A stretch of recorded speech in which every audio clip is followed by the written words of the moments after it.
Stop the clock so we can slow it down. It's time we find our way to a higher ground. All my love is waiting for you to make a move. Stop ignoring, boy, just face it and get behind the groove.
Never short of the perfect. Steady dripping saucy, I'm keeping the tongue wet. But buzzing with the honey, sitting king with a throne, yeah. Holly bang a body while your nigga ain't home, yeah. He fucked up, so I let him fuck nigga go. You did your big one, I'm still doing bigger dough. Played you the ball to score, but you dropped it. Wasn't in his plan, so of course my guy blocked it. It's the way you walk and the way you stare.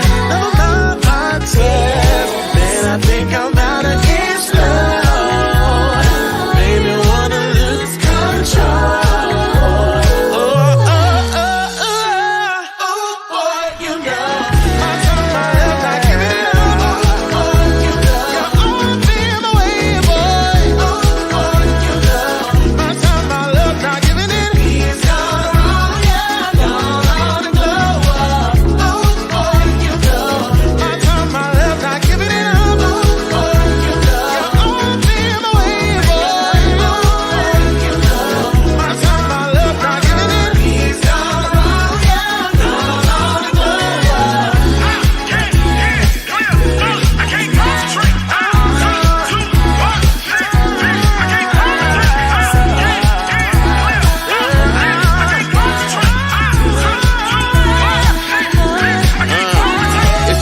Diddy kitty, I'm back up on the market. Picking a player pocket, I'm about to have him starving. Taking the loops, knocking boots, my body rocking. Never the two, I'm the one, so nigga stop it. Yeah, karma finna pay me stacks. I know your new trick, watch it, so relay this back. Finna have it, don't lock like a chokehold. I don't got no time for a bro code.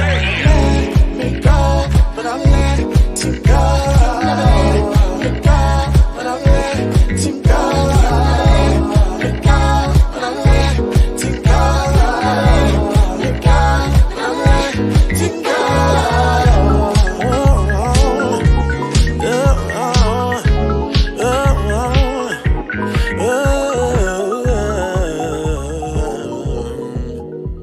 Yeah, and that's on Lil Mo.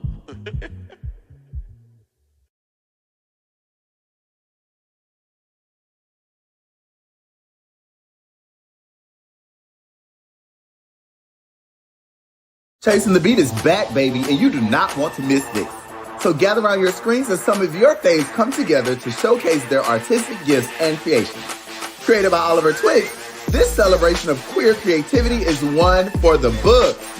So tune in to see show-stopping performances from artists like T.S. Lil Kendra, Lyric London, Tremaine Terrell, Conca Garcon and J.J. Jones, Fly King I and Andre, Kesey and Astro, Ilwin, Rico Cassadine, Oliver Twix, and so many more. Plus, a whole lot of extra special guests stopping by. Chasing the Beat is back, baby, and you do not want to miss this. Only on the Chasing Reality YouTube channel. See you there.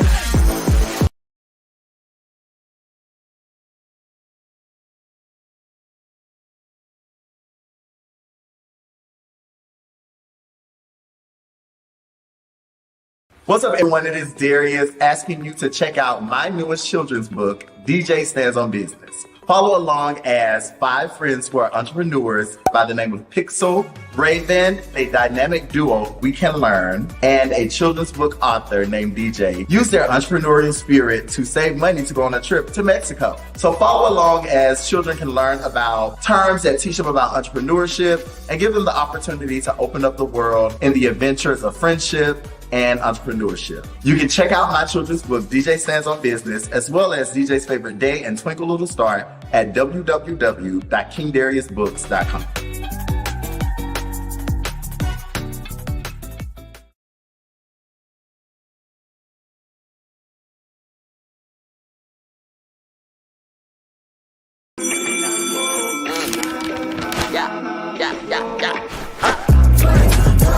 Everybody go. Everybody go. Everybody go. Get a line, but it's better celebrate. Play it one time, you gon' play again and again. Come one, come all, from other skin. CWIS is the winner. Ha!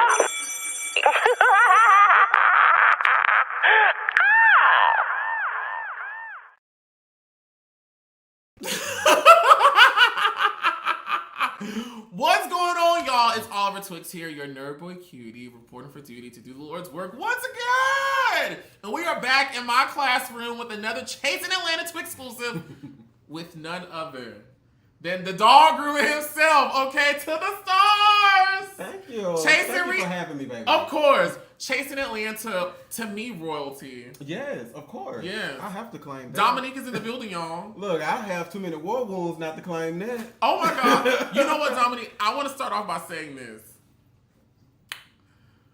I told Dominique right before we came on, I was like, you know, if I'm this big meanie that everyone says I am of Chasing Atlanta, this is definitely Claudia Jordan, okay? Yeah. This is definitely Claudia Jordan. I'll take Claudia, but I'm more of a main character. I don't feel like Claudia gave main character. Kenya. Yeah. I'll take Kenya. Yeah. Mm-hmm. And I just say that, I said Claudia because I just know this, we all know this story where after the whole Puerto Rico thing, and Nene calling Carlos and was like, y'all need to hire Claudia. Like, No, for real. Nene was like, no, it's Claudia that y'all need to get. It ain't Demetria. Demetria was her name. We trying to figure out what her name was. Anyways, in the whole Chasing Atlanta game, I've always respected you. I don't know if I've always said that, but I've always thought you as like a perfect follow-up. I felt that after season 4 reunion. When it came to me and you, I was like, oh, we kind of got into it, but I think he's trying to understand me. Mm-hmm. And that's what everything kind of unrolled for season 5, and then we went to 6, and here we are. Yes. I feel like there's important people to the show that you just always have to discuss, and I feel like you're definitely in there. Yeah. I think you're easily, honestly, top 5 personalities ever on Chasing Atlanta. Oh, thank you. Yes. That means a lot because I put a lot out there, and it means a lot to me that, you know, it's received well. Yeah. Not at first, but now the people are receiving me. Okay. Oh, bitch, you did that because when you first came in, no one liked you. Yeah, and I ain't give a fuck. And that was my problem. And bitch, when I seen myself in my first confessional, it was just like, girl, you just came in this bitch guns blazing, I see. But, you know, we took a step back, took a breather, got into some therapy, and we're doing better. It did you well because I feel like you ended on a high note. Yeah. Like you definitely ended on a high note. That was my mission, any way possible. And to showcase grooming more, but you know, one thing at a time. Yeah, and in all of my private conversations with Dario, I used to be like, you know, is Dominique coming back? Because, you know, I just always respected you as one of the few personalities on the show who, like, I felt like carried their own weight. Oh, yeah. You know, because, you know, we're not gonna lie. You know, if we're gonna set it straight, we're gonna set it straight. Some girls just pull up and, baby, they take what you give them. Okay? It be the girls that, to me, have always had the most to say about people's events, but ain't never put on nothing. Ain't never put on no event, ain't never invited you nowhere, paid no admission, offer no gas money. I ain't never seen some of these girls ever offer me a red Solo cup at least. You know what I'm saying? But be having the most to say. Yeah. Be having the most to say. And then they storylines just be blah. You know, we not going to fake this. Yeah, and we'll go a whole season and you'll be like, and it's nothing, you know? But as someone that feels like they contributed a lot to the show, I always felt like Dominique always contributed that amount, you know? Even when I first started, I felt like I really didn't know how to do this reality TV thing. You know, I was new to all of this. From my first audition, that was my first time auditioning for a reality. No, I'm lying. I auditioned for G-Status. Oh! Girl. And they didn't want you. They did not want me. Ooh. G-Status did not want me. And I'm so glad. I'm so thankful because that was before I auditioned for season 4. So it was like, girl, what if you would have got picked up for G-Status, girl? You would just be out here looking crazy. But shout out to Kevon and Dario because they actually, I went to my audition and child, you know, back then before it was in, had my little cowboy outfit on, and I went in my audition. And you were very cowboyish back then. So I went in my audition, and here I am. And like I said, I didn't know what I was doing, but I got it together. Yeah. I've always enjoyed you on the show since like day one. I always thought you were funny. You introduced me. You brought me in. Yes, I brought you in. I did. Dang, I forget about that. I surely did. Yeah. And I remember they were like, you know, all of you have to go film with this, Dominique, we have a dog room. I was like, dog room? Yeah. The girls always do me like that. The dog room. I was like, okay, that's cute. And I think I was, now that I mentioned, I feel like I was talking shit. Because I was like, damn, y'all got me filming with all these new hoes. Why I got to bring all these new bitches in? You know what I'm saying? It almost gave that energy, but you were still sweet. But it almost definitely gave that energy. It was almost like, I know when I'm being hazed. I'm from the band.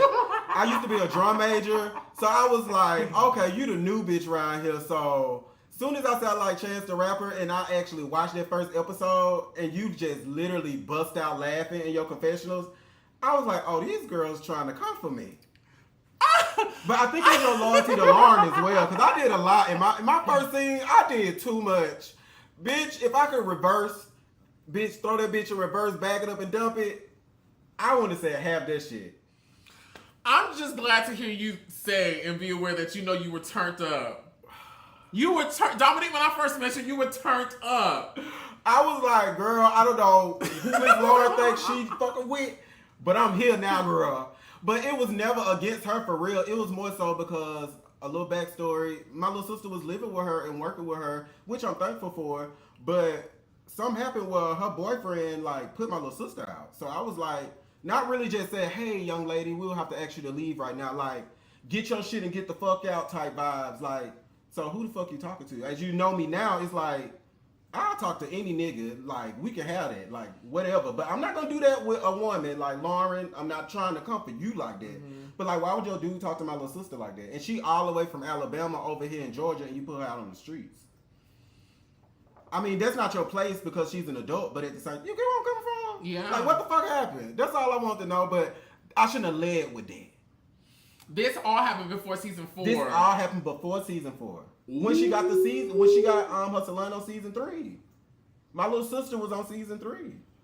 For real? Yes. When she opened that salon over on the east side in Decatur, where it's greater. Yeah. Yeah, my little sister used to work there. Same last name. That's my real little sister, Reedy. Same blood. Yeah. Yeah. So, Dominique, you just jumped right on in it. Oh my God. Child. Oh my God. So, let's go back. We're going to go back to go forward. Okay. Tell us about who Dominique was before we met him season 4 of Chasing Atlanta. Ooh. So Dominique was like this lost little gay black boy from Birmingham, Alabama. I started grooming right before I moved to Atlanta. I went to Grooming Academy through PetSmart. I'm sure y'all know what PetSmart is. I went through Grooming Academy with PetSmart. As soon as I finished, I went up to my grooming instructor and I was like, I want to go to Atlanta and groom for celebrities. Like, I want to groom celebrity dogs. And soon as I got there, as soon as I told her that, she was like, do it. And I was like, okay, bitch, I'm going to do it then. And so I moved over here. I was working for an animal hospital called VCA at the time. Okay. I used to just jump into celebrities' DMs. And I actually hit up Quad. And that was my first celebrity client. And that's where that's where it all started. That's where it all started. And but outside of that, like I said, I was very troubled when I was younger. I mean, I made the AB on the road, but as far as feeling accepted, I always had self-esteem issues. I felt ugly my entire life. Really? I swear to God, I would not lie to you. So, I mean, I just came into who I am, honestly, like 23, 24. Like, when I was in my relationship, that's why I took my past relationship so hard. Because, I mean, he helped me figure out who I was, you know, in a sense. But, you know, that's why I hold it so close to my heart that, you know, there was a dark space for me because my mom put me out when she found out I was gay. And I was living from couch to couch with my friends, going to grooming academy, just trying to figure out what I'm going to do with my life because at that point, I didn't know. I really didn't. Like, it wasn't like, oh, my mom put me out and she called to check on me or they put me out and my family will text me to see how I'm doing. Like, no, it was years before I even heard from my family after that happened. Oh my gosh, Dominique, I don't know if I've ever been aware of this before. So this is you living in Birmingham, Alabama. Yeah. Birmingham, Alabama. That's where you were born and raised. Born and raised. And tell me about your family, mom, dad, brother, sister. So I have an older brother, a younger sister in my mom's house. My mom and my dad separated when I was 5 years old. Okay. So I'm a middle child. Okay. And that's the thing. Like I had an older brother, so he's like the oldest son, and then I got a younger sister that's like my baby girl, and it's like I'm just in the middle. Like, and then this nigga gay. Like, what the fuck? What age did you come out at? I feel like my family always knew I was gay. Like, I was the one, you know, when we used to go to the country, like, I'm the one that's going to go in the garden and help my grandma versus going in the woods and getting bees, you know, dropped on your head from chopping down trees. I don't do that. Really? So, no. Mm-mm. See, I was reversed. See, I was always femme, but I would go do the stuff the boys would do. No, I didn't want to. I was riding out with them. No. Mm-mm. So, I mean, and this kind of like the basis of it, because like I said, once I got out and figured out that, you know, I want greater for myself. I never saw myself. I always knew I was different. And even when it came to living in Birmingham, I was like, this is not where I'm supposed to be. Right. Because y'all don't understand a bitch like me. Like, if I wear, even if I wear this in Birmingham, they'll be like, where you going? Shit. Yeah, right. like, where you going? Your I'm like, shit. bitch, it's a Twix Tuesday night. Like, why can't I just, you know? So, you know, that's why I had to get here. And I thank God I did it.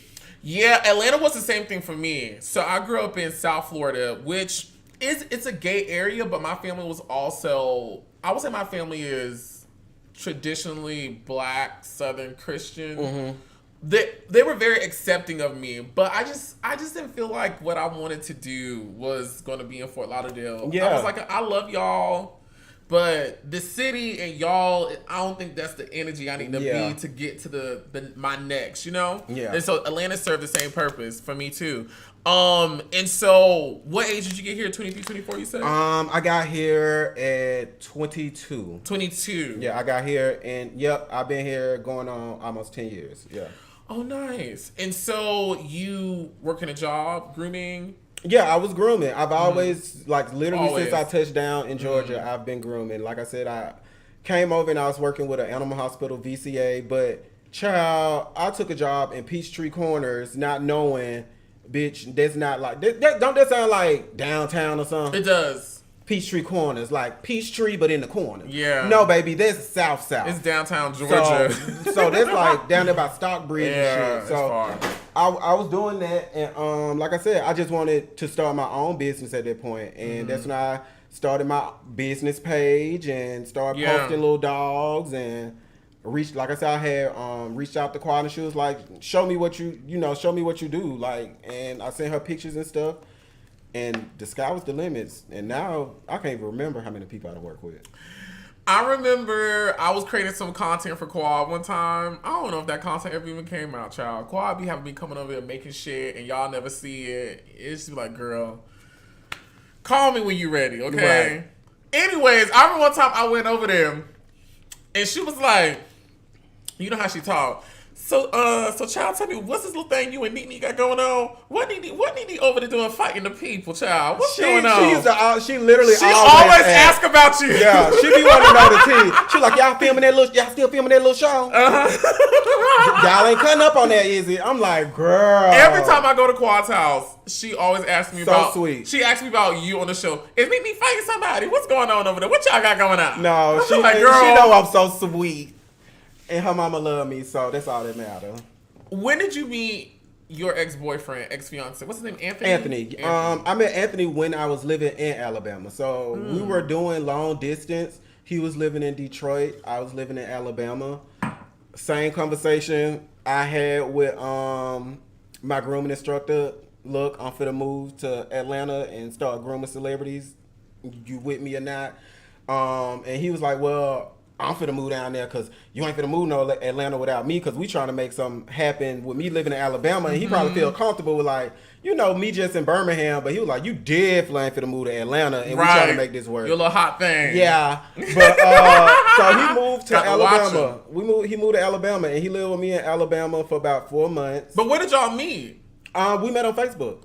Y'all met on Facebook? On Facebook. That's so cute. He literally posted a litter of cats. Crazy. He know I ain't lying. He posted a litter of cats and he was like, what should I name it?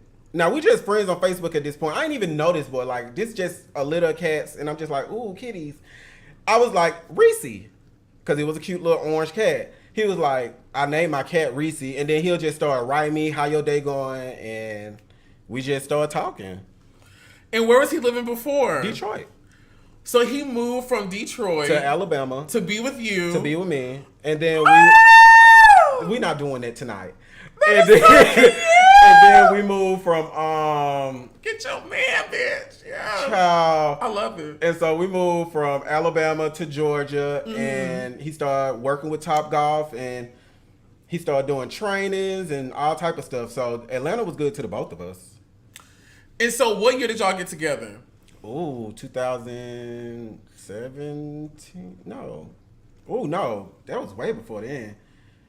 Because you know the girls always question the amount of time you always said y'all was together. Because you used to always be like, because you always used to say this astronomical years. I feel like, or maybe it was just me and my brain. We was together 8 years. I always felt like you used to say like it was y'all together. Y'all was together for like 15 years, and I'm like, girl, y'all ain't been together. It felt like they're gonna be all right. When y'all got together, 2017. You was no, tell the truth. It's not 2017. You was I was tell already the truth. living here. No, tell it. I was already living here 2017. That was 7 years ago. Okay, so what is it then?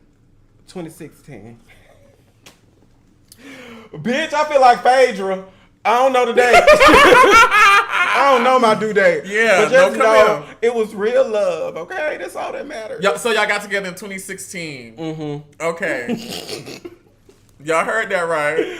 Baby, don't timestamp none. Okay, no receipts, proof, timeline. No, I don't got it. Because I remember on season 4, you was like, "Oh, we've been together for 10 years." Who gonna check me, boo? As long as he ain't with the next bitch in them past 10 years, we good to go. But I mean, for real, we was together forever. That's why I forget. And that's why I still be mad at him. I'm like, you're a dummy. This is why you're such an amazing reality TV star. This is so funny. This is hilarious. I really unapologetically delusional. No, me for real. Yeah, and I love it. Like you have to be if you want to do reality TV, you have to be delusional. You can't take yourself too serious. You can't. These girls be coming in here like, who said something? Like that, but that's how you were in season 4 though. Your first season, you were very bitey. You were very bitey. Yeah, cause y'all hoes, I went into a Christmas party, girls doing the most. It's like I don't know where to go with this, but I mean we got together. Listen, y'all, I have my friend Dominique here. Okay, why is my pinky just sticking out like that? You fancy, girl? It terrorized me. I wanna. It's my girl Dominique here, child, and we are here in the classroom with the Twix exclusive talking about Chasing Atlanta. I am really enjoying this. Are you guys out there enjoying? We got 211 people watching Come on, us tell live. y'all friends to come on in here. Yes, tell them get in here because we're about to get into some things. Listen, we're about to go to a quick commercial break. Don't y'all go nowhere. You are in the mix with Twix, and there is more after this.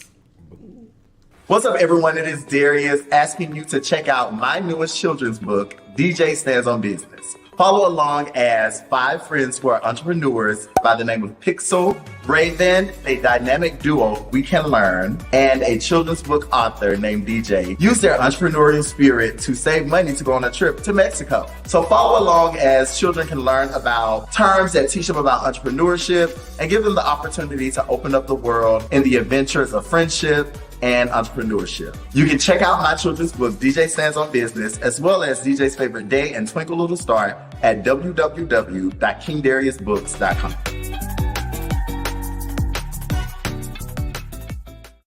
I'ma get the bag, I'ma hit it up, split it, everybody gag. I get the bag, you get the bag, we get the bag. All my hitters in the cut, gon' get the bag, run, get the bag, run, get the bag, get it. Run, get the bag, run, get the bag, get it. Since birth from the cake, every bitch trying to wish on the internet, intellect known to put a bitch on. Lit like a roll up, dripping like Noah. The day you ever beat me, slim chance to show up. Say I the pretty city kitty, how like a hello. He want me in his rello, the way I'm rolling my jello. My fella blowing the cello, my beans playing that metal shit. Trying to serve tea, got hoes serving me settlement. The bezel bitch, kerosene out just like Mariah Dell. The dirty work paying me, I bitch you hire who?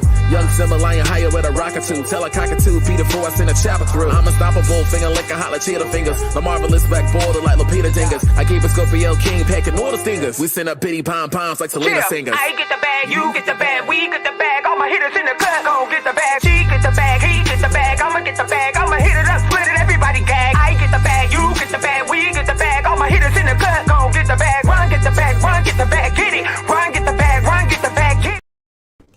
Y'all, we are back in the mix. Listen, we are here with our friend Dominique talking about Chasing Atlanta. I'm really enjoying this. Are you enjoying this? I'm having a great time. I'm really having a good time. Are y'all out there enjoying this? Listen, if you have not seen Chasing the Beat, to please go watch right now on Chasing Reality. I'm announcing this prematurely, but I want you guys to support us when it officially comes out. I'm hosting an official Chasing the Beat live here in Atlanta on June 7th. Oh, period. Yes, and it's going to be a huge, amazing party. Thank you so much. Thank you so much. You know, I'm really excited about this. It's going to be fabulous.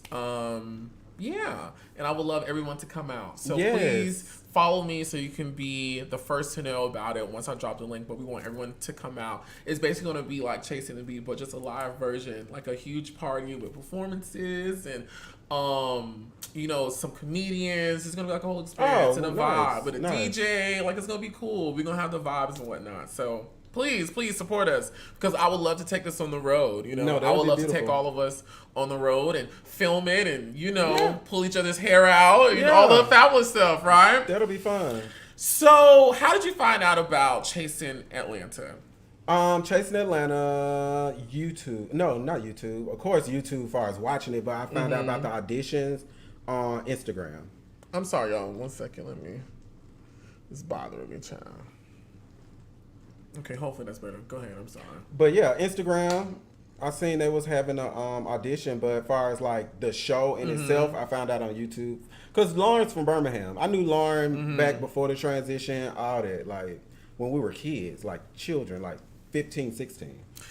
And how did you ever watch the show? You watched the show, like faithfully, or you just like were you a fan of it? Yeah, I was a fan. You liked the show? Yeah.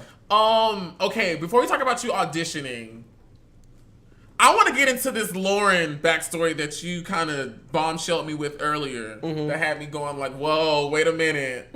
Now I want to wrap my head around it. So tell me about you and Lauren meeting each other. We met in Birmingham. Okay. Girl, don't get mad. I'm just telling the truth. It is what it is. Girl, Lauren used to be trying to fuck.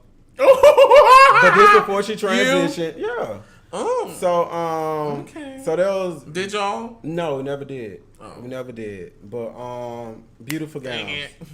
But she was real cool or whatever. But like I said, I knew her and I knew she had moved over here. And like I said, started doing K. Michelle hair. I used to follow her and stuff. Used to see her posting about the show. Lauren was a big thing. No, she was in Birmingham. Yeah. Hell yes. Like, I'm going to get a bitch her praise. Like, Fly was down. Like, everybody knew who Lauren was. Yeah. You know, even on social media, she was like that hair girl. At least one of them. Everybody talked about her. Yep. And I'll give her that now. I'll give the bitch that. Yeah. You know? So that's how I got introduced to her, you know, through jumping in my DMs. But it was all good, though. It wasn't nothing like that, but it just never happened. Okay. That was it. And then we seen each other on Chasing Atlanta. But tell me about the sister. Oh, so what my little sister and her. So my dad got 6 kids, and my dad lived on the west side. Lauren is from the west side. I'm from the east side of Birmingham. Follow me. So they all hung and, was cool. The kids that was on her show, Jay Beats and all that. Jay Beats know my little sister. The makeup artist. Okay. All of them know my little sister. So when she seen that my little sister was doing hair, she offered her a job at her shop, and I don't have a house in Atlanta, so she offered her to live with her because they was cool. And apparently it was a situation with, it was 2 girls she let live there with her, and I guess the 2 girls was getting into it, and everybody had to go. And the boyfriend put my little sister out, and I guess Lauren talked to the other girl, and it was aggressive. And I just felt like, if you know me from Birmingham and we on speaking terms as far as you can hop in my DMs, like, even if my little sister is getting disrespectful, like, just holler at me before somebody get to yelling in her face or putting their hands on her.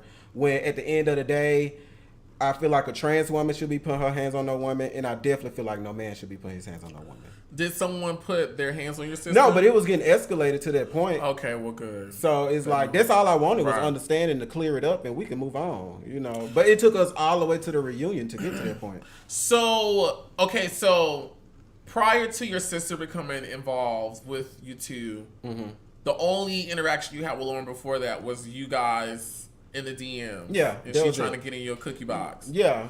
Okay, she ain't gonna get in my cookie box. No, I'm saying she was trying to get in. She was trying to get into your cookie box.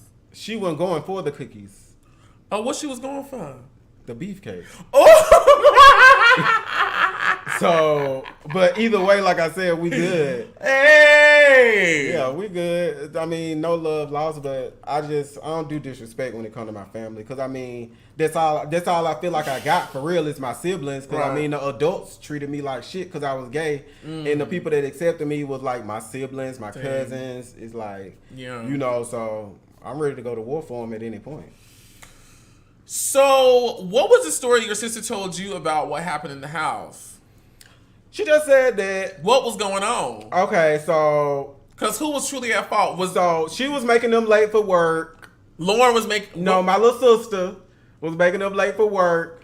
And I guess the little girl who was standing there too said something to her. And they started getting into it. And then everybody got to get the fuck out. And I get it.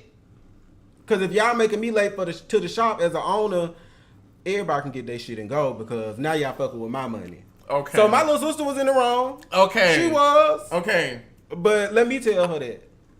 Y'all don't tell her that. Not in that manner. If you don't know how to talk to her, let me talk to her. But how did it escalate to that manner? I wasn't there, so I don't know. What did your sister tell you how it escalated? She was late for work. I mean, you know how folks be in the morning. But like, who got it popping? Like, who was like, I don't know. Like I said, I know her boyfriend got like real turn. That's what I was told. Like he was like, y'all gotta get y'all shit and get the fuck out. If it's gonna be like, basically, if it's gonna be all this and y'all having us late for work and shit, y'all gonna have to get y'all shit and get the fuck out. And I mean. And if that happened or not, I don't know. But like I said, I was just trying to get the understanding. I still don't got the answers. Lauren, so your sister could have been in there twirling with the girls, and here her brother is defending her to the death.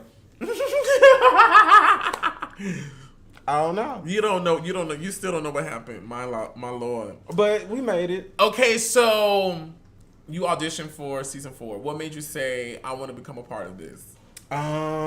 Honestly, I wanted to showcase my talent far as, doing something different, black dog groomer. You really don't see that often. And also, I just felt like I had a personality for TV that I was just starting to learn about. Like, I was just coming into who I was when I got to Atlanta. Like, figuring out, like, it's okay to be, flamboyant if you want to. It's okay to be butch if you want to. It's okay to cuss a bitch out if you want to. Like, say what's on your mind. Just be Dominique. And I was finding Dominique. Now, I didn't know who the fuck he was when I first started, but we figured, worked our way through it. Yeah. No, you have impeccable style. Thank you. I think you are the residential fashion icon of the entire brand, right? I I wouldn't say all that. No, it's some girls out there. Okay, I think the only other girl is Trey Howard. Like y'all are the only two that people like universally say, you know, have style. Yeah, I appreciate that. Now I will take that because I mean I give Trey his kudos because he out here doing his thing. Trey be doing his thing. Yeah, he does. Yeah, but who y'all? Trey. Who y'all going? Trey. Trey. And I feel like that's what's missing from Chasing Dallas right now. I know this ain't about Chasing Dallas, but I'm just like, what is that girl that's gone? I haven't watched. But it ain't no girls on there giving me no watched. titty bob. Like, I need something. Oh, no. Yeah, I miss Trey on there. Even when it comes to confessionals, I'm like... Trey is another one that's who I would consider like another like pillar within the brand. Yeah. Like Trey has really done his thing, you know. Even when he got his spinoff, I was like, okay, deserve. Like Trey has really carved out his own little thing over here on Chasing Reality. Real low key, you know. Yeah. Real low key. And moved to LA out of nowhere too. And said, congratulations. Yeah. I don't blame him. Okay, so you want to get yourself out there. Mm-hmm. How was the audition process for you? You do your tape. Tell me about your tape. Tell me about it was pretty simple. Calls. I did my email. I sent in an email, you know, saying that I was interested. I got the date and time to come do my in-person interview. I sat down with Kevon and Dario, and I think it was supposed to be like a 2 or 3 step process or whatever. But as soon as I left, they was like, we gonna sign you on, be looking out for an email. I know that's right. And bitch, next thing I know, you was pulling up to the salon. How much time have went past? I think we auditioned and maybe like we got started pretty quick. Mm-hmm. Like it was maybe like a month and a half at the longest. Wow. To get your shit together, and you don't even know the word. You watch it, but when you get in there, it's different. Yeah, it's different. But okay, that's so good. I want to know, what did you think about the cast before you got on the show, and then once you actually did get on the show? Kendra. Okay, so when I seen Kendra, I was like. You were all up her bush. Well, okay, so it's crazy. When my mom put me out one of the houses, like I said, I used to stay with my friends. My trans mom, my gay mom is trans. Her name Jada P from Birmingham, and I was used to being around trans girls. Mm-hmm. So and I was just like, this is comfortable. I mean, she was the only trans girl, wasn't it? Am I lying? Other than Lauren. And we couldn't talk at the time. Yeah. So yeah, I was like, yeah, she seemed cool. So I gravitated toward her. I wasn't up her ass, but it was like, she ghetto. So I was like, she my type of girl. I'm from Birmingham. I'm like, okay, I could start with this one. Okay. So I thought she was cool. I thought she was a little crazy. And I mean, from seeing her going to jail and getting out, it was like I really didn't get a chance to really get to know her other than cutting up down to Midtown and all that shit. So I was like, you know, I ain't scared. And then I'll be her friend. And then once you got on the show? Once I got on the show, I did see like she used to try and orchestrate certain things, like telling you who to be friends with, who not to be friends with, who to watch. Kendra? Yeah, I think she was trying to be like a big sister. Like when it comes to this person, you know, you done heard this story before, baby. You know, like Oliver, you know, you better watch that one. You know, she can. I've never done that to anybody. I mean, I know you haven't, but you know the girls say that. That's crazy. When it come to you, when it comes to like Lauren. And but other than that, you know, I really don't try and pass judgment. Like, you treat me how you gonna treat me, and you treat that bitch how you treat her. Yeah.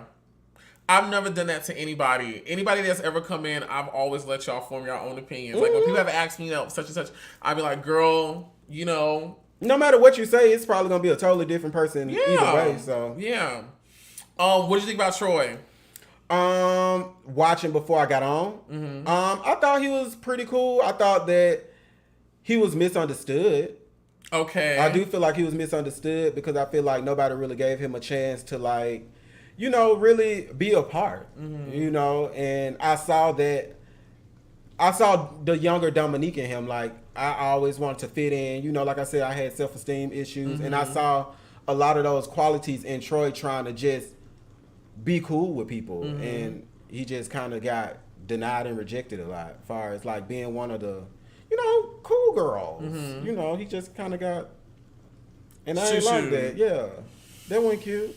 What about Q? Because Q was still around at that time. Yes, yeah. I loved Q. I thought he was really cool. I thought he was very handsome. Ooh. And that's all respectfully. Like, you know, I just Yeah. like chocolate guys. So I thought he was a very Clearly. handsome guy. And so, yeah, other than that, I thought he was accomplished. I feel like he was out here doing his thing, at least from what he showed us. You know, he was out here doing his thing. Yeah. So it was much respect. Lauren, I felt like... she was Lauren by then, right? I think so. Season 4, she was Lauren. Yeah, she was Lauren. Yeah, That's when she got the butt. Yeah. Yeah. So, no comment on that, Lauren. But, yeah, Lauren was cool. Like I said, no shit, man. I knew we had some business to handle. But other than that, I mean, she was cool. And either it was going to work and we was going to be bosom buddies from Birmingham, or it is what it is. And, you know. But I like what she was bringing to the show. She was kind of like that girl. Like, you know. She was. She brought a lot of eyes to the show. You know, the girls was in the comments talking their shit, celebrities and blue check marks. Ooh, that was Lauren. Yeah. Yeah. Lauren was the girl. Who else? I think it's me. What'd you think about me? I thought you was so funny. I was like, they gonna beat this bitch ass at some point. I'm not gonna hold you. Like, the way he used to go in on them girls, I was like, they gonna get her. But I thought you were so funny. And I'm gonna tell you the moment that made me say I want to audition, and it's gonna blow your mind, bitch. When you and Jay Toy was arguing around that pool, that was some of the funniest shit to me. I was like, I want a piece of that. What was funny about it? It was just hilarious. Like, your nonchalant, I don't give a fuck attitude. What are you saying to me right now vibe? It was like, and she was going crazy. She's like, you know what the fuck you said to production? And I was just like, oh, this is good, bitch. And I was like, yeah, I want to be a part. I was so confused. I was like, what's going on? And she grabbed that tase on you. I was like, girl, these girls are crazy. But I also, in my head, I was like, I want to get on here because I wish a bitch would. Yeah. That's just how I am. No, even though my life was on the line. From a taser? No, girl. I'm being dramatic. Bitch, you gonna have to need No, I'm more being than dramatic. That was an iconic scene. No, that's an iconic chasing Atlanta scene. Yes. If you ain't seen that, you ain't seen Chasing Atlanta. What would be some of the iconic scenes you would say of the whole series? Oh, I think that Tasia scene is iconic. When Lauren splashed Gardenia with that cup of water. You think that's iconic? I think that's some of the funniest shit to me. Cause she was like, and this bitch want me to go back to jail. I know y'all know this bitch want me to go back to jail. When Gardenia was saying Lauren trying to get her put back in jail. Yeah. But I just thought that was so funny. When Lauren threw that money in the air and they beat her from the back. Yeah. When they tore down their reunion, Devon them, Scott and Cameron sit down was another one. Wayne running off when I whooped his ass.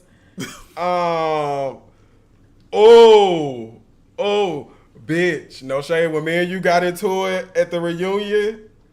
You think so? I thought that was so funny to me when I look back on it. Bitch, I want to smoke with all you hoes. I don't remember it. Travis, girl. You have to remind me. I don't remember it. That was around the time you called me a punk. But what happened in our clip, I don't remember. You have to refresh my memory. We had a couple's dinner, me, you, Rico, and yo dude and all that. Yeah. And I had asked you something, and you was like, I'm so sick of these punks. Oh, yeah. Y'all were getting And they on my played nerves. that shit back at the reunion. And I was like, bitch, who the fuck you calling a punk? Because, bitch, your nigga a ballerina. Oh, yes. And that was I remember that. At it. We were like... I remember that. And then I remember I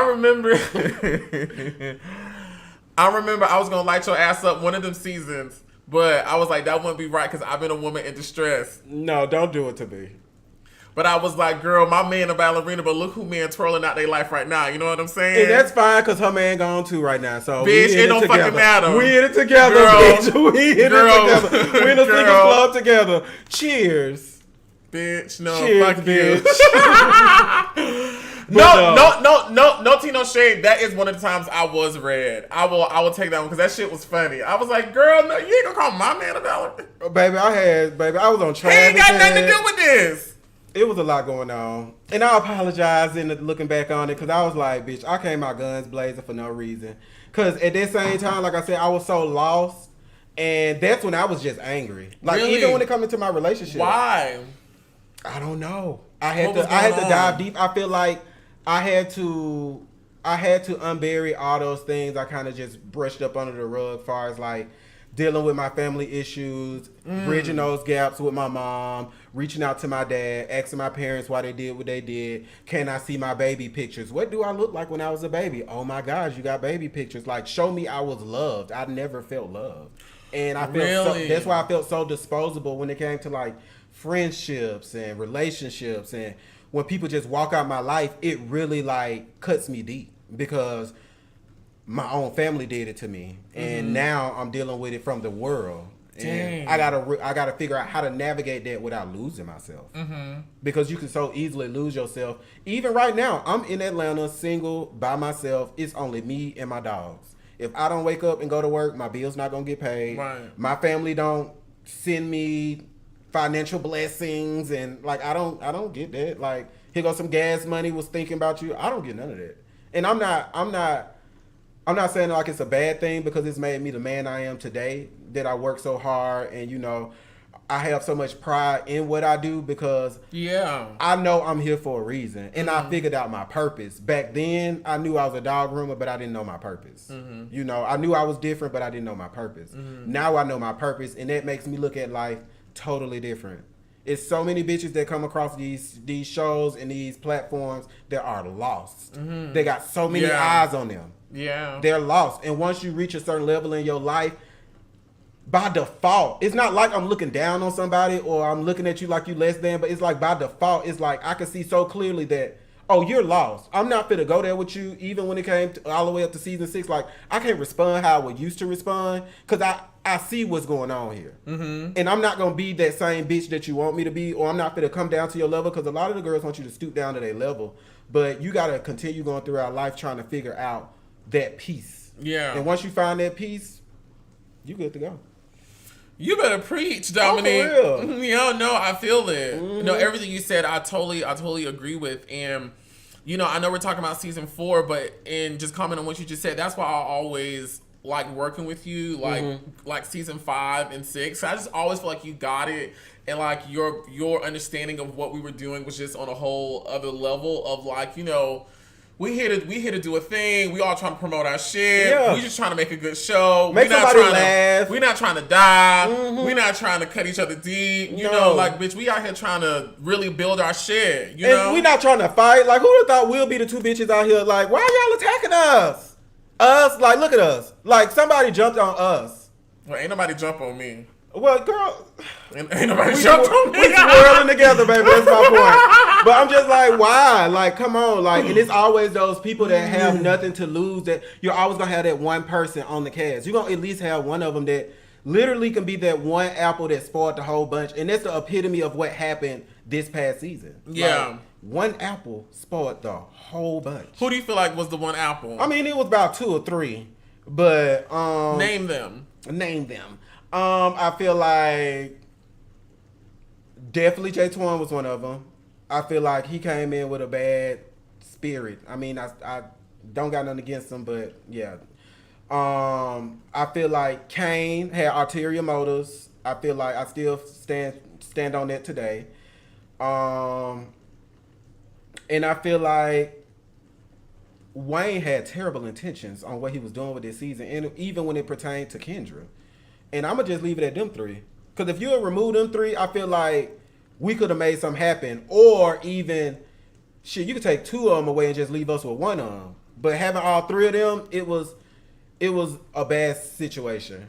I feel like if Wayne was going to be on there, it should have been more so still him and Kendra. I don't feel like Wayne should have been there without Kendra. I agree. Because even if Kendra would have still been there, he could have focused on him and Kendra's situation versus coming down my road. Yeah. So...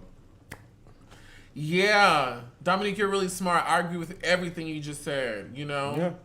I remember very early on while we were getting ready for season 6 and I was talking to Handara about the cast, I was very excited about Kane, Jatwan, Berlin coming because I was like, oh my God, you know, Kane is like known on the brand. Yeah. You know, he's real fiery. Yeah. He'll be good, but he already knows us. So like, it's going to be like On paper, it looks amazing.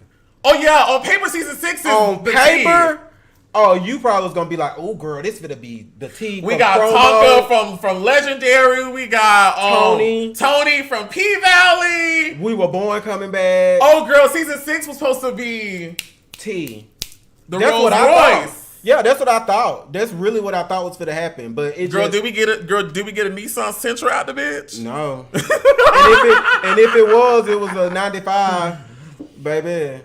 Well, the Nissan Sentras is reliable. Just don't bust them up. The moment you put any dent on a Sentra, it becomes ugly. I ain't riding it. Okay, so going back to season 4, your first scene was Season 4 was my first scene was with you.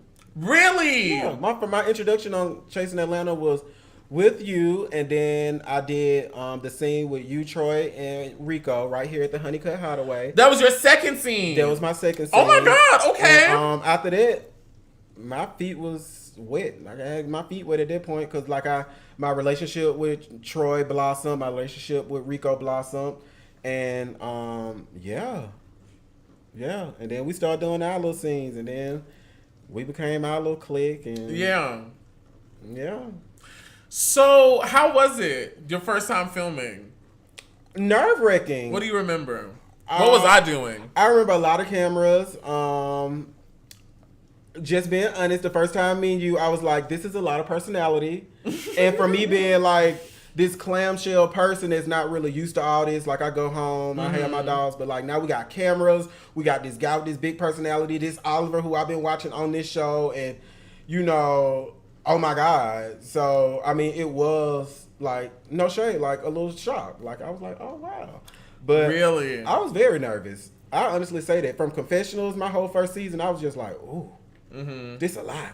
But my season 5, I was like, okay, bitch, I get it now. You know, I did more like research far as like looking at interviews from celebrity personalities and looking at how Nene looked at certain things, and you know, looking at a producer's standpoint from Carlos, and you know, looking at how he look at things and understanding what the mission is and what we're trying to accomplish, and when we push play, like how people can kind of put narratives out there to make the story go a certain way. And it's like I picked up on all those things I didn't know about in season 4. So it was all a learning process. I remember talking to you at that place, and I just remember you were just saying a whole lot of stuff about Lauren. And I'm just sitting there like, does this boy not know Lauren is my friend? And you was just saying a whole lot of stuff. But you know, and I'm not putting this, I swear to God, I'll never be that girl that put stuff on production. But you know how they give you the little rundown before we go into the scene. So to me, I'm like, oh, I want to do a good job. So they said our key points is Lauren, and you know, bring up your sister. And it's like, so now I done just drove it home, and I'm just like, They told you to bring it up. well, they gave me like, okay, so when y'all get in here, this is what you're going to be talking about. Basically trying to get the story rolling, you know. Yeah. Which I felt like, you know, I was the man for the job, but I was not ready. Or you gotta be careful about stuff like that. Oh, Which I'm pretty sure you learned. Yeah. But that's now, it's so beautiful because now if I see like some new girls about to do something or somebody reach out to me to get some advice, baby, I got you. Bitch, don't be no fool. For your cast members, production, bitch, focus on you, know what the mission is, and go in and accomplish that. Yeah. Period. How was it filming season 4? Season 4 was The cool. COVID season. The COVID season. Yes, that was crazy. It kept me busy. It was very weird. That was the season where Troy and Wayne them got the fighting. So it was just a lot. It was a lot. I swear to God. And y'all could go back and watch it. Like literally my walk-in, when we was walking in that party, I literally did this before we walked in. Because I'm like, these bitches finna fight today. Like these bitches are finna fight. It gave a fight finna happen. Yeah. In the middle of July. Crazy. Yeah. But People coughing. yeah, it was a mess. But I mean, season 4, I mean, it was fun. I got into it with Travis the way I did. That was annoying. Let's talk about that. You know what? And we just talk about this, okay? We just talk about this. Where did that whole issue with you and Travis begin? At the Christmas party. What happened? So when I walked into the Christmas party, and this is still the same story, like hopefully people can relate to me now because they've gotten to know me. But when I walked into that Christmas party, y'all knowing how I am now, it's like I'm not that type of girl. Like if I don't know you, for one, I'm going to speak because I give respect. Mm-hmm. So if I come in and I speak, okay, cool. But what I'm not going to do, and the most I'll do is I'll hug somebody. But I'm not going to be like pulling people down on me or like playing too much and I don't even know you. Even if you were playing, which I know he was, looking back on it today, that's just Travis. He was just joking. But I'm just like, who the fuck is this nigga pulling me down on him like this? Like, what the fuck is this about? And I didn't know who was on the cast. I didn't know what was going on. I know this is like probably my third or fourth scene or whatever. So I'm just like, I don't know what type of time these people are on. Mm-hmm. And when he did that and it was no like apology or, he wasn't trying to understand where I was coming from. It's like, okay, bitch, you're a creep. At this point, you're a creep. Because if you don't want to say, my bad, I'm sorry, it wasn't like that. Like, it took too long for us to get to that point. And then when we got to the reunion, it was like, it was so much that they was bringing up about, molestation and all that. And it's like, bitch, I've been molested. That's why I'm having this conversation with you now, why I don't like people doing it to me. Right. So, bitch, we're on the same page. Stop doing it. Stop playing. Just say, my bad, I was just playing. Yeah. I believe I said this on camera. I don't know if it ever aired. Mm-hmm. But I remember, my memory's telling me, like, me speaking up and basically saying, like, Travis was kind of a little touchy-feely that night. Because I remember when I came into his party, he had to, like, grope me up and was grabbing on my booty. And I, like, slapped him. And I was like, don't be doing that. And I ain't mad at him. He could do it, but he could do that today. If I seen Travis today and he did that today, girl, gone Travis. Like, we good. But, like, again, that was my first time meeting him. Literally my first time ever laying eyes on this man. And then Kendra in there cutting up and shit. I'm like, wait, bitch, I still got them pictures.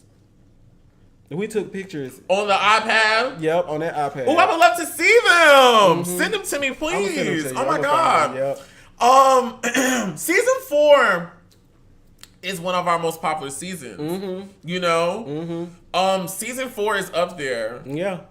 What do you think is the best season of Chasing Atlanta ever?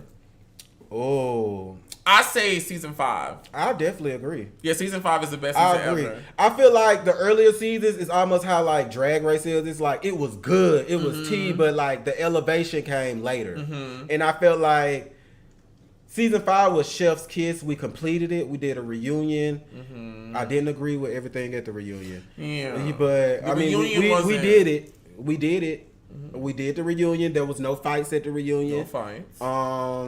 I feel like we had storyline. I feel like we had fights, but it wasn't brawls. Like the girls tussle. I mean, he made season 5. That wasn't a brawl. 5. No. Who? You know what I mean, Rico? All that chaos outside. Me on the ground. Baby, that people think I'm crazy. Like, oh my mama, I'm not just talking. Like that was nothing. And the only reason I stopped is because I looked around and seen all y'all in distress, and I'm like, you finna fuck it up for everybody, Dominique. Bitch! As you can look at the camera, I was gonna keep going. Like, girl, I didn't give a fuck about that. I didn't give a fuck about that mace. I wanted to tag her, especially after she charged me like a rhino. I was like, oh, girl. And you knew you was gonna knock me over. On the inside, I was like, ooh, girl, we got a season. Mm-hmm. Cause I was like, girl, this on camera is gonna look stupid. When she sprayed, she said, bitch. Yeah.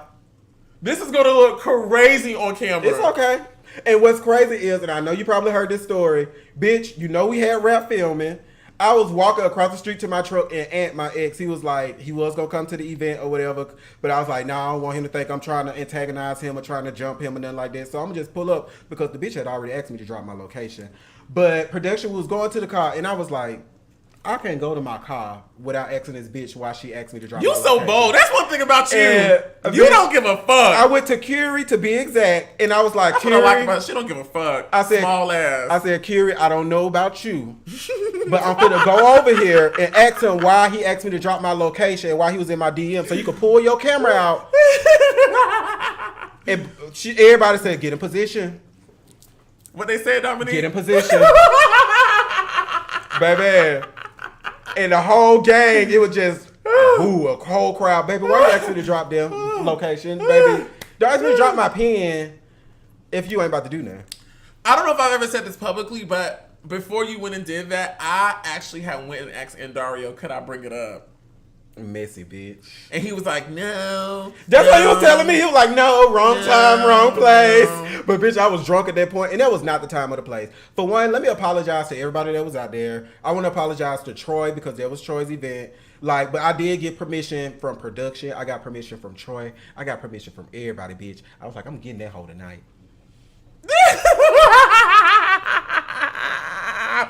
That one fight, honestly, it made season 5. You know, like, it really did. So many iconic things got... Lean up to the cabins and me and him getting It was under the so cabins. great. It was a mess. Me falling on the ground, Yeah. doing that, falling out, and then with that hideous green screen look I had. Hideous. That's when I had, like, this big fur thingy coat, blue shit. Oh, yeah. When you was yelling and shit with your coat. Oh my god! It is just, it's such great TV. Like it's like what to is this? To end with Rico and Lauren over there making out. I'm like, girl, y'all got a lot going on tonight, man. This lesbian love affair. Well, you know my brother, he'll do a little song. He will. It was hey, you know, Top. available everywhere music is sold. Okay. But yeah, season 5 was T. Season 5 was a T. Okay, season 4 reunion to me is the best reunion ever. Mm-hmm. That was an amazing reunion. That is the best reunion ever in web reality history ever. We did that. Yeah, we did We that. did that. How did your life change after debuting on Chasing Atlanta? You went from watching the show to now being on the show. Being now the person that everyone saw. Your first season was tough. Those comments you said, eat your ass up. And I didn't care. Because one thing, the only advice I could really give, if y'all could take anything from me tonight, do not take criticism from people you will not take advice from. Okay. So if I would take advice from you, I could give a fuck about your criticism. Like, unless you giving me like a compliment or praise or, okay, I see he trying. If you just down to just cut me to my knees, I'm gonna ignore you. But them comments were wild. Yes. They don't play about you. Bitch, they don't play about Lauren. Bitch, they didn't play about Travis a little bit. And girl, I got it too. All y'all in the same season. It was a tough one for me. But Dominique, that's what I like about you, though. That's what I like about you. You have to have somebody who don't give a fuck. But it wasn't in a malicious intent. Like, it was no, like, ill will behind it. It was just like, it just kept happening. Yes. Like Lauren, then Travis, then you. I was like, oh, this bitch that called me a punk on TV. I gotta get her. But I love that, though. Like, I love those personalities who come in and who don't really, like, try to be like, oh, they've been here, we gotta respect them. Like, I love an energy like you. I love an energy like Willa, because that keeps it interesting. You know, that helps me stay up on my feet. I don't need to be relaxed and chilling. You know, like, bitch, I can get it too, you know? Yeah. So I've always loved that about you. You don't give a fuck. Season 4 happens. The comments are down there. Did your business expand? Yes. Okay, talk about that. Everything from just going out. I could be on vacation. Everybody recognized me from the show. I've had clients to come to me and personally tell me, like, after I groomed that dog, I was like, I just love you on the show. Like, I just want to tell you that. Like, you know how to be doing. So I was like, you know, I'm making an impact. And it's working outside of the crazy outfits, outside of me arguing with bitches and cussing hoes out. They see the real me. And they see me for my talent. And at the end of the day, once you leave the shop, you already gonna know, like, okay, this little boy's special. Like, not only is he like a likable person, he actually love these animals. He actually did a great job on my dog. People tell me all the time, like, I don't know how you deal with my baby. God. Yeah. It's a God-given gift. I know my reason for being here. And I'm also still trying to figure out more about myself, because I feel like I'm here more than just grooming, more than just styling people, you know. I want to figure out, I want to live my full life. You know, whatever God put me down here for and want to use me for, I'm open to it. Do you feel like you're currently on that path right now? Oh, for sure. I know that's right. For sure. And it's getting scary. It's getting scary. I was just hanging, the fact I was just kicking it with Simone from Drag Race blows my fucking mind. Really? Talk about it. I mean, you know, over the weekend, Simone, she was one of the recent black winners on Drag Race, and I went out with 7. They had a drag brunch, and we just all just linked up, and they just loves me, like, and it's so humbling because. Like I say, I sit back and watch these people, and I'm inspired by these people, and watch them get these brand deals and do these interviews, and I watch their interviews to figure out how I can do my interviews better, and here I am in the same room with them. Is it validating? It is. It's extremely validating. I don't search for that validation, but when it happens, I receive it. I know that's right. So it's not like I'm out here like, ooh, pick me, pick me, pick me. But if somebody says, hey, you know, me and the girls going out, you know, they don't use me. I don't even want to say the word use, but they be like, you know, they want a masculine or, you know, they girly girls, trans girls, extremely hyper feminine girls. So, you know, if I'm there, they enjoy having me around. You know, if they go to the bathroom or need to go get drinks, like I'm that guy for them. And I always like being that guy. Open doors, and that builds relationships. Like if she has a dog and when she come back, boom. It's like I'm working with yet another person that I looked up to. Lala Ree. I groom her dog on a regular. It's like so many doors have opened from just being in the right place at the right time. I love that. I feel like Chasing Atlanta is such a great place for. And they watch the show. Oh yeah, them girls be watching. They be watching the show. Watching. Like you with Monique Hart, all them. Like all them watch the show for sure. Yeah, they be watching. I've gotten so many great, amazing things from being on Chasing Atlanta, and it makes me happy to hear that somebody else got it. I used to be so confused over the years watching people get into these beefs and these conflicts, and I'm like, okay, do you guys see how many people are watching us? Yeah. Is anyone monetizing? Are you figuring out how you can make money from this? No. You know what I'm saying? No. And so that makes me very happy to hear that you were making your money. Yes.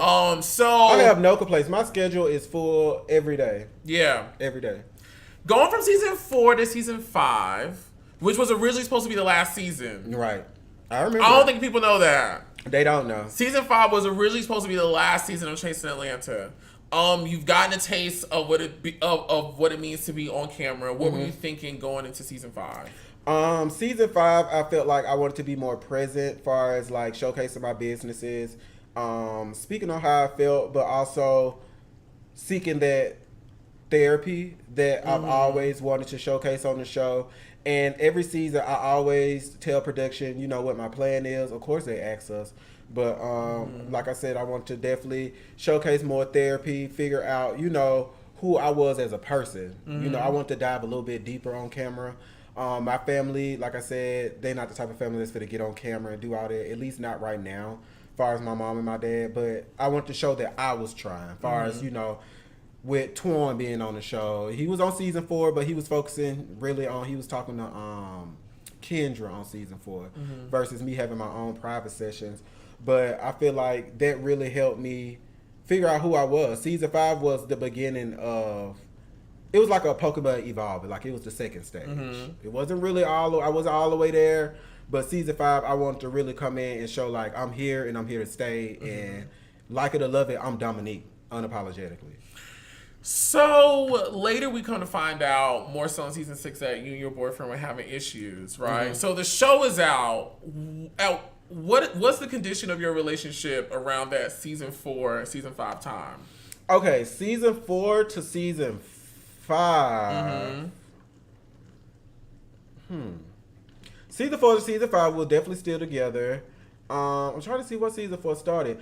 Oh, yeah. Everything was good, but that's when shit started getting rocky. It started getting really rocky. That's after our engagement and stuff. And that was really tough to me because that was something I really didn't want to bring to the show. But it was also something I said I wanted to be honest about. And it was a really rough time. And with that being said, that turned into season 5 group trip being like an engagement party trip for me. And it was just like so much pressure when everything is fucking falling apart. And I'm like, bitch, I gagged when I got that tea. I'm like, bitch, I'm not even getting married no more, and we still going up here. Like, I knew y'all weren't together before. Like me going up there, I knew y'all weren't together. Yeah.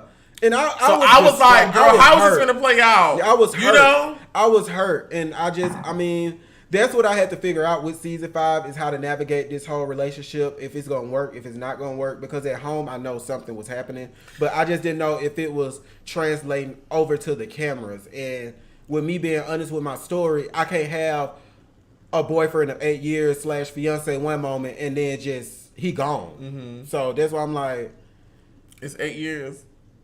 yeah. I know that's right. So, do you care to share like what was going on? I just got busy. I mean, the more I got exposed on the show, the more hectic it was. Of course, going out, people recognizing me can be a lot. That was an issue for y'all situation. Just follow me. So, Okay. With him being the only child, and I'm not blaming this on him being the only child, but he's used to getting a lot of attention. When we first met, he had more Instagram followers than me. I outgrew him on Instagram. So it just was a lot of things that he probably was just having this aha moment like, oh, this bitch really going up. And I guess he felt less than at a point, or he wanted to feel like, I feel like he was looking for that validation that I really couldn't give him because there was no need to. It's like, I'm with you. I don't care how many followers you got. I don't care, that people may not recognize you, because people used to recognize him from the show as well. But it's like, now it's about Dominique, when really it used to be about Ant all the time when we first got together. So the roles had reversed, and I just feel like me being pushed into that spotlight and being showcased the way I was being showcased, he found attention in other places. He got his attention from other places. And just being real, please don't be mad at me. Love you down, still do to this day. The nigga he talking to now, let's get into it, was one of my friends, and they were literally hanging out while we were filming. I know the day this happened, he don't even know this. Spoiler alert. The spa day. That was the day he had a motherfucking competition, a weightlifting competition. This was like, when it was like October-ish, around it, September, October-ish. So he had a weightlifting competition or whatever, and I had to come to the spa day. So I had to leave his competition early. That friend stayed the whole competition. Shit like that is where I was falling short at. And I didn't know. But I didn't know. I'm thinking just, oh, well, I'll catch up with y'all after I get done. Oh, baby, take your time. Type vibes. Girl, you had a Kelly Price moment. She was a friend of yours. Jolene. And she left with your man. Jolene. Baby, I felt Beyonce when she made that song. Did y'all fight? Now you know me. I wanted to so bad. But it had a reverse effect on me. It was like, I wasn't angry. That shit broke me. Oh my God, yeah. It broke me. That's where I went from season 5 to season 6, where we broke up. After I went through all this shit with Rico, after I did all this shit for our relationship, and I go to season 6 where I was left in an apartment with, for one, our lease was coming to an end. I didn't have nowhere to go. I had 3 dogs. I had the 2 I got now, and then one of my boys he had children, and so I had his son. And I got 3 fucking dogs, and I didn't have nowhere to go. But why? Was it... So, when it comes to me, I'll be honest, I'll be transparent. I didn't have my shit together to the point where I could just say, okay, I'm finna go sign this lease and drop this 4 stacks to move in, pay $1,000 for a U-Haul. That's real, bitch. Like, I just didn't have it like that. I just didn't. Like, I'm not sitting on stacks on stacks on stacks like that. And I never said I was. Now, I look good when I pull up. Hey! And it is what it is. But, like, I've never been that person that really, like, I'm working at it. And God gonna bless me to get to that point in the name of Jesus. But at that time, for one, it's unexpected. For one, I didn't know we was about to break up. I literally went through our call log and checked who the fuck he been talking to, because he went to Detroit. He wasn't talking to me. I was like, who the fuck this bitch talking to? Because he'll talk to the motherfucker. It might not look like that, but he'll talk to the motherfucker. So I'm like, who the fuck this nigga talking to? So I checked the T-Mobile call log, because, bitch, anything in my name, bitch, I'm going to run it. I'm going to check it. So I checked it, and I seen it, and girl, typed in the fucking number. My friend number popped up. Bitch. And I texted that hoe. It was like at 3 a.m. And now mind you, he's in Detroit, so I'm confiding in him. I'm like, woo, woo, woo. We're going through it. He was like, sometimes people need a reset. Sometimes, like, evil bitch. I ain't mad at you no more. Well, I mean, I don't give a fuck. But, everything gonna be all right. Sometimes people just need a break and woo, woo, woo. And the whole time, bitch, it was you that he was getting, like, all this entertainment and pleasure and conversations and all this stuff from. Okay, so at the point at which you found out, how long had the love affair been going on? We broke up when we got back from the cabins. Y'all was officially done then. We were done. That was like April, March. March. Okay, yeah, you're right, March. Okay. Come on. The spa day. So that's October to March. From October, November, Keep counting. December, January, February, March. That's 5 months. So add about 2 years to that because they still together. So they've been together that whole time. And so, let me know if I'm asking too much. I don't care what you ask me. Okay, listen. So when you found out about it, it was on his phone. So I got the I got the message and I seen yeah, baby, we're gonna get into the things. So I got the message, I seen they were talking and stuff, and so he basically came clean about it months later, but the gag was while we was in the cabins, I came back and my butt scrub was used. Your what? My butt scrub. Like I got this scrub, it exfoliate my booty cheeks. And it make it, It what? Your booty cheeks? It exfoliate my booty cheeks. And it make it taste like strawberry cheesecake or pineapple. It's different flavors and stuff. And like, I was like, bitch, somebody been digging out my motherfucking butt scrub. Like, bitch, what the fuck you been doing while I've been gone on a fucking trip to celebrate our anniversary? I mean, not anniversary, but our engagement. So it's like, what the fuck is this? This is your real life, Dominique. This is my real, it needs to be a movie. So, bitch, look. Oliver, I'm gonna be real, bitch. I'm sending him nudes. Bitch, you know I had the master at the cabin, so I had a jacuzzi tub, bitch. I'm sending him bubbles and like, bitch, yes, bitch. Cause you love your man. At least that's what it yes, seems like to I us. love that You boy. loved him. Paid situation. I was like, that's when I knew I was like, something going on. Like, something going on, but I mean, Who used your butt scrub? you tell me. Was it aunt or was it a friend? You tell me. Shit, I wasn't there. Shit, how many days we was gone? We was going about 5 days. Oh, they said, bitch, we in there, bitch. Yeah. You didn't have cameras on the house? No. I Damn, wasn't that girl. type. Girl, you got the... I wasn't that type. But yeah, he finally came clean about it. It was so funny. Like, I had called his mama. I was like, I'm going through all this and woo, woo, woo. She was like, well, that ain't even aunt type and this and that. And I'm just like, well, girl, how you feel? Because you posting pictures at Thanksgiving now. What... And when you saw the communication, what had they been doing? Well, texting, talking on the phone for 13, 14 hours at a time. Like I said, he's in Detroit at this time. So I'm just like, what the fuck? Now, did I see news and all that? No, I ain't that type that's gonna go digging through a phone. But did I check the call log to see who the fuck are you communicating with to the point you can't call me and check on me and your $3? That's like leaving a bitch at home with 3 kids while you go Nigga. to New York and do your thing. Like, you can at least call me. With these hoes. With these hoes? Nigga. See, this is why. Mm-hmm. This is why. Them 8 years meant nothing. Girl, we're going to have to count them 8 years now. Make it 3. Okay. Okay. First of all, that would have broke my heart into so many pieces. I was shattered. Oliver, I mean, bitch, I'm transparent, bitch. I was living in a hotel dealing with this. Dogs in Birmingham with Twan. So was it that him leaving you could no longer support yourself financially where you guys were? I could, but the apartment we was in at the time, for one, was in his name. Gag. This the only time in 8 years the apartment, like I said, he moved to my apartment in Birmingham. Mm-hmm. When we moved to Atlanta, the apartment was in my name. Mm-hmm. But when we got this apartment, I don't know why, he was like, I could just put it in my name or whatever. This is when he was taking the initiative to like, man up and do certain shit. So this past apartment, the last apartment, he put in his name. And so I was like, okay, cool.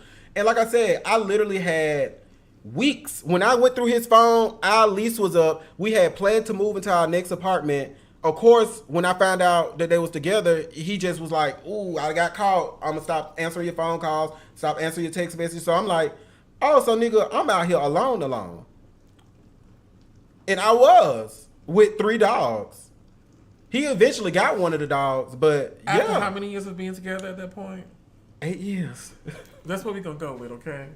But damn. Oh, I love this for you. But yes, 8 years, baby. But nah, for real. And it was crazy because, like I said, I never thought he would do that to me. But I also know he's a young man growing and figuring out life. So I will never hold him to the fire. And it's not like I'm just saying, oh, he could do anything to me, I'm gonna take him back. No, I won't take him back. But at the same time, will I be his friend? Because that was my friend. Before we were lovers, we were friends. Yeah. So that's what makes a difference. A lot of folks, I can't be friends with my ex. You fucked on the first date. So, I mean, once the dick cut off, of course you're going to be done with it. But it was deeper than that. Yeah. It was way deeper than that. Ooh. Oh my gosh, Dominique. I'm for real. I've been through so much. It made me want to cry. Bitch, when I picked up my dogs from Birmingham, like, my dogs happen to live in Birmingham.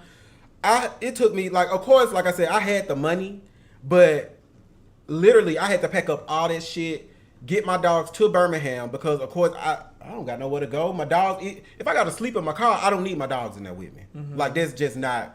I'm like a parent. Like, if your mama got to the point y'all don't have nowhere to live, of course she gonna be like, you gotta go with your grandma for a little while. Mama okay, but I'm gonna be back. And that's the kind of situation it was. And thank God for Twan. Thank you so much, Twan. He was like, shout out to Twan Dixon. Yeah, he Twan said, Dixon, right? Yep. He said, drop them babies off. And I dropped them off. And he took care of them for a month and a half. And I got my townhouse. And I've been there for 2 years now. Bitch. Mm-hmm. God is good. God is really good, Dominique. Mm-hmm. I love that. You know, and that was a part of the reason why, like, moving into season 5, definitely 6, I was like, I'm not going to really bother Dominique. Because, like, I was hearing some of the things that was going on. And, you know, I was going through my own situation. And I'm just like, I'm just not going to do that to another woman. Yeah. You know, I'm not going to kick you while you're down because I know what it means to support somebody. Wayne, we going to get into it because I know we need to take a break. But then that's why the fight with, fast forward to the fight with Wayne, bitch, I got you. Because why would you do that? You're playing in my face at this point. You know everything I'm going through. Everything I've been through. Me and Wayne was cool.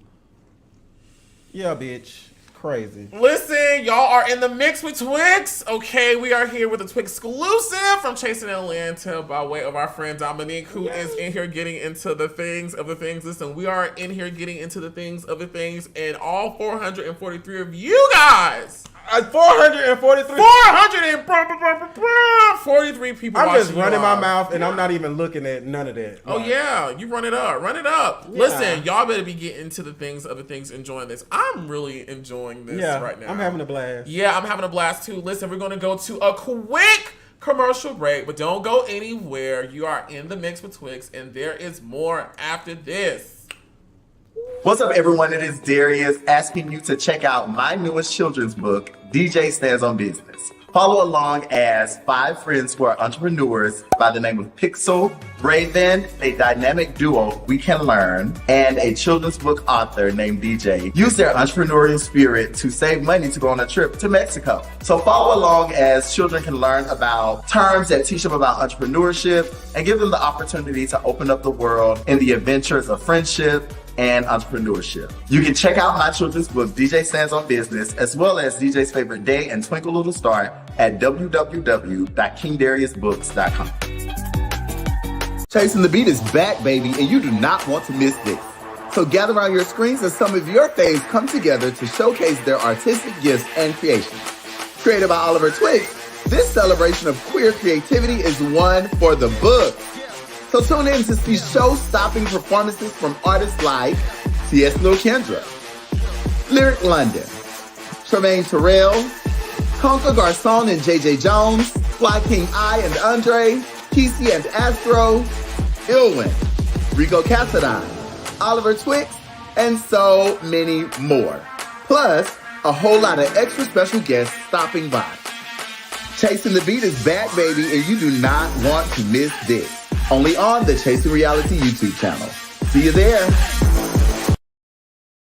Listen, we are back in the mix with Twix. We got Dominique here from Chasing Atlanta down in the classroom giving us all the tea on his time during the show. And we just finished a very compelling story about you and your ex. I want to know, did you ever confront the friend? And when you did, what did the friend say? Oh, okay. So what that hoe said, you know, and I don't know that woman, but you know. So he basically, you know, apologized for what happened. We have mutual friends. I have run into them multiple times. Mm-hmm. It's no love lost. It is what it is. you know, I don't have time to sit in that. You know, I stand up and stand on business and walk the fuck on. And if it's not for me, it's not for me. I'm not gonna force it. But I do see you. We see each other. And will you ever be invited in that capacity around anybody else that I hold near and dear? No, you will never. But I also know with due time, everything will come to the light because I feel like that was a relationship of circumstance. So you and no, him and that boy. It's circumstantial. Like they're not going to be together long. Oh, they're not. They're just not. What make you say that? I feel like they're comfortable with each other. Like this is a man who is literally obsessed with wrestlers, not Anthony the boy. And then Anthony started working out. Then he got built. Follow me. I'm following. So if that shit wasn't there, that boy would not want you. And that shit gonna come to the light one day. Like, damn, Dominique. Yeah. I mean, I'm sorry that I'm not so available. I'm never gonna be that available. But do I give time to my loved ones that they deserve? Yes, I do. I make time for everybody. Like, shit, even today, bitch. Where you at? You coming over here? I'm outside. Like, that's just how I am. Yeah. Like, I show up. I show up for those who show up for me. And it is what it is from there. Oh my gosh, Dominique, that's so beautiful. Thank you. Season 5, our biggest season ever. You got into even more trouble that season with newcomer Rico Cassadine. Mm-hmm. What happened? Take us to the very top. I remember being in here and going on TTV, watching a little live, and like hearing about y'all had some like beef going on. I was like, what? Like, what's happening? Well, me being me, I felt like coming onto this platform, I definitely took it very seriously. I don't care how anybody feels about that. Y'all do that for free. I don't care. This is a platform that puts a lot of eyes on us, so I take it very seriously. Yeah. And I felt like prematurely he jumped the gun on letting people know that he was a part of the cast. That's not the way we trying to do stuff around here. Even if something was going on right now, who finna just sit up here and be like, well, girl, next week you gonna see? No, you gonna see it when it's time for you to see it. And I felt like that was his place, and that's what he should have did. And he didn't, so I called him on it. And he got mad because I called him Rico Casserole. And girl, you called him on it on the TTV live. yeah, so they was like, Rico Casserole. I was like, who? Rico Casserole. And they was like, oh, Casserole. And I mean, I'm never the one to make fat jokes or nothing like that. I just said something witty that, you know, Rico Casserole. Like, girl, Cassadine Casserole. Now, I will confirm your story. I do remember around that time, Rico like being out there telling people he was on the show. Very Because excited. I remember people were like telling me about it, and I Yes. was like, Why why are people talking about this? Because we're not supposed to talk about it. We're not supposed to talk Yeah. about it. Be very clear. We're not supposed to talk Yeah, about we're it. not. And my thing is being honest, not trying to be shady. It's like, girl, you done already been showcased on so many web series shows, and I get that you're excited that now you're part of the biggest LGBTQ platform out there, but hold your horses. Because when I got on, nobody knew about it until the promo dropped. Right. And I was just as excited. I'm not trying to say there's something wrong with being excited, but daddy chill. Mm-hmm. Like, calm down. It's almost like you were having like a sorority sister moment, you know? Like, Yeah. you know, there's Yeah. an etiquette, which there is. Yeah, and we There's would an love to etiquette. have you here. We would love to have you be a part, but it's like, Yeah. but he just got off to the wrong start, and that's what led to him saying, you know, this stupid dog grooming, poop scooping ass bitch. Poop scooping ass bitch is my term. I don't think she said that. I ain't gonna get her all that because that was a good one. Poop scooping ass bitch. But no, he asked me to drop my location, and then I seen him at the HIV awareness event. Okay, so hold on. So you heard about him out here talking about him being on the show, which he was. That is true now. So your first time ever addressing it to anybody, even to him, was getting on TTV's live and saying who? Rico Casserole? So they were asking me, because I was a returning cast member. They was asking me what was going on in the Atlanta streets. Because I was on that live I too, think ain't he it? was, yeah. And so he started asking like, so I heard Rico gonna be on this season, and that's when I was like, Rico who? I didn't even bring Rico up. So I don't want nobody thinking I bought him into this or said something about him. I was just like, Rico who? And he was like, Rico Cassadine. And that's when I was like, who? Rico Cassadine? That's where it started right That's there. where it started right there. So Wake it you up. started it. Wake it up. Yeah. What you want to do? That started it right there. I wasn't worried. And then what happened after that? You called him Rico Casserole, then what happened next? She got angry and she got to doing her Instagram shit, talking crazy. And she been doing good. Well, I don't know. I don't think we follow each other. But she been doing good lately, I heard. So kudos to her. Okay, she started doing her Instagram live stuff, and then I seen her at the AIDS HIV awareness. she had already said drop your location. She had by then. already said drop your location. Drop the location that earlier that same day. Drop the location for sure. Y'all know how I get down. Like, bitch, it's whatever. So And I was behind the scenes telling her not to do this. no, you should have told her to go to that boy's house if you gonna ask for his location. No, I was like, Rico, just stop. Don't do all that. You should have said, girl, if you gonna go, just go, girl. If you gonna do it, just do it, girl. I was not in support of any of this. Well, I did. I support the message. Dropped the pin. I did. She didn't show up. Saw her that night. Told production, you know, I know we're having a great night. I know this is a positive event, but I gotta ask her something, and you might want to pull your phone out for it, and that's what it led to. Did you fight your first season? No, You didn't fight season 4. I just was cussing and fussing. Season 5 was your first fight with Rico. Do you feel like you got whooped? No, whoop, no, babe. He didn't whoop me. My lip was busted. He charged me.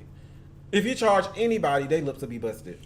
But he didn't whoop my ass. You didn't see him tag me on my head. If anything, if you put it in slow-mo, you see him get tagged the little times I could get him.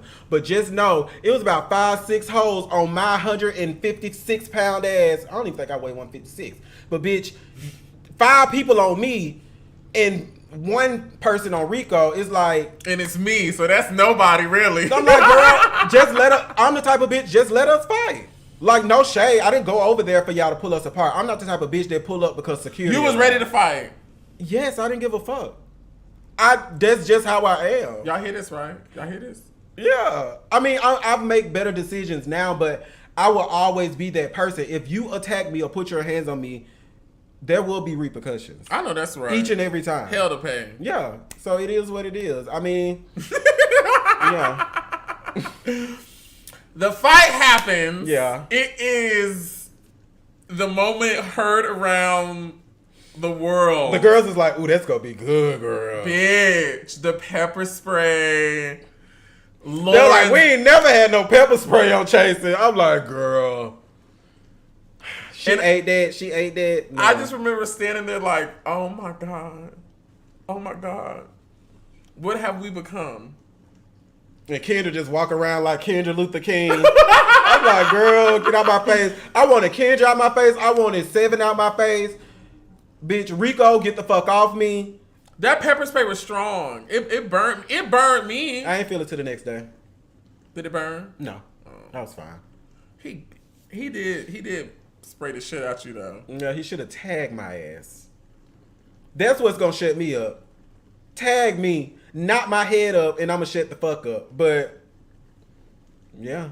How did you deal with that moment? Because everybody was basically, at least from what I can remember, was basically like celebrating that Rico came in and had like beat up the bully, the villain. Oh. That wasn't your reality. No. What was your reality? Tell me about My it. reality was, I bet that bitch won't do that shit the fuck again. And my point has been proven. And girl, moving on. Now we gonna press reset. Okay? I respect you. Now can you respect me now? And we good. And I think we've been good. I think we've been good ever since. Oh my God. I think you and Rico Cassadine had one of the best feuds ever on this show. Battling. Yeah, y'all were battling. Oh, in that reunion? Oh, they thought that's for the double team me? Oh, baby, I was gonna come up out there in purple Bitch, let me suit, tell you bitch. something. That is when you got my respect. Cause I was over there sitting, this hoe is getting 2 of them. Now they was punching. Oh, I don't give a fuck. They was punching. I told them hoes they was wrapped in aluminum foil. I called them hoes flower children from the 70s. Bitch. But bitch, you was in there. I said, oh, I like this hoe. Yeah. I like this hoe. This hoe always gotta be on And the look, show. I ain't gonna lie, we kept looking at each other like, girl, Girl. We got to do something in here. Like, what's going on? Like, because it was boring. It's fuck. It was boring. It's fuck. And I'm like, y'all hoes hate each other. I don't want to wake it up like that. But like, y'all hoes hate each other. Can we talk about it? And we looked at each other and we was like, girl. You get that one? Yeah. All right, girl. Shit, Bitch, we did that. We did that. Fuck, yeah, because it was boring. The season 5 reunion was so boring. Yeah. They spent so much time on Cameron and Jay, and it was just all like, girl, we don't give a fuck. Girl, they fuck. They and then you found out other people was fucking. I mean, come on now. Girl, yes. We all hunted, okay? Jesus. Yep. Season 5, how was that for you? Season 5 was amazing. You were first seat. Yeah, first seat, first chair, bitch. I was like, okay. Yeah. I can get used to this. Mm-hmm. But it was amazing. I really want to thank y'all for the cabins. That was a healing moment for me, for real. More than y'all will ever know. Really? Even just the location, the scenery, just the energy. It was just a good time in my life. I actually want to go back up there real soon. Yeah. But it was very peaceful, and like I said, even with the little masquerade situation we had going on, that was very helpful for a lot of us. And I feel like that's what this show should really be about. Yeah. And not every episode, because I ain't gonna lie, bitch, I'll tune out. But just the fact that that's in there somewhere in the archive, I feel like that's a nice place for us to be. Where we're all loving on each other, trying to heal, and we're actually taking the time to see each other. That's what I liked about season 5. I feel like even though I was a little nervous about the big cast shakeup, I feel like season 5, we were really trying to work together, And I also feel like everyone kind of fell into place, Yeah. Like me, Kendra, Troy had been around each other for some time. We had been around y'all. Yep. Everybody kind of had this dynamic, and I really and feel then like you added Will of them, and it just smoothed itself out. It's like different interesting characters. More people to invest your time in, because some people come along and it's just like, girl, it's no story. But I mean, I feel like it was a lot of story season 5 that you could follow, a lot of roads you can go down. What happened with you and Kendra? That's another situation I feel like you started too. Season 5? Yeah, it was season 5. Me and Kendra got into season 5? Yeah. Oh, Neverland. When you talked about That's her. what she said to me. I watch y'all you and Troy interview. That was me she was talking to. You like, who she was talking to me? Oh! She was like, how you feel about Dominique's apology? Neverland. I didn't even catch that. She was talking to me. But y'all still haven't made up? Yeah. That was season 5, not Okay. season 6. Okay, cool. But shit. What did I do to her? What happened?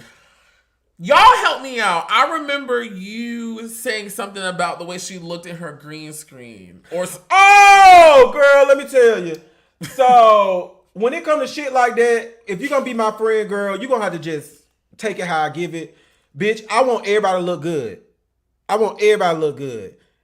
And if I say, bitch, you need to worry about your artist, it was really toward Wayne. But my thing is, you need to worry about your artist, get her better stylist and a better wigs. But Dominique, I know that sounds crazy, don't it?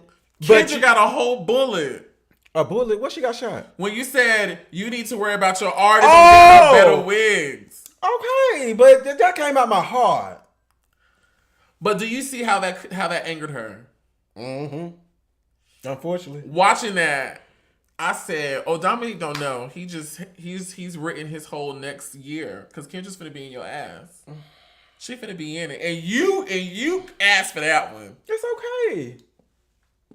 I apologize. Looking back on it, because that was for Wayne. It was fuck Wayne. Was it really for Wayne? No, I swear to God. Like, I swear I wouldn't lie to you. Or right did now. you know when you said it, you was getting Kendra too? In the moment, I swear to God, I didn't. Until she, no, for real. Until she reacted. I believe you. Until she reacted, I was like, well, damn, Dominique. Like, but no, because I was like, just get her some better dresses and better wigs, because I feel like that should be the focus. If Kendra was hanging around me and I was her manager, what would she have? Better dresses and better wigs. There's nothing wrong with wanting it for her. But saying better dresses and better wigs conveys the idea that what is current is not up to par, because better is... Well, me being Dominique and standing on what I say, I agree with what you're saying. in that very present moment, it wasn't up to par, and it wasn't what she could be. Like, Kendra can be a fucking superstar.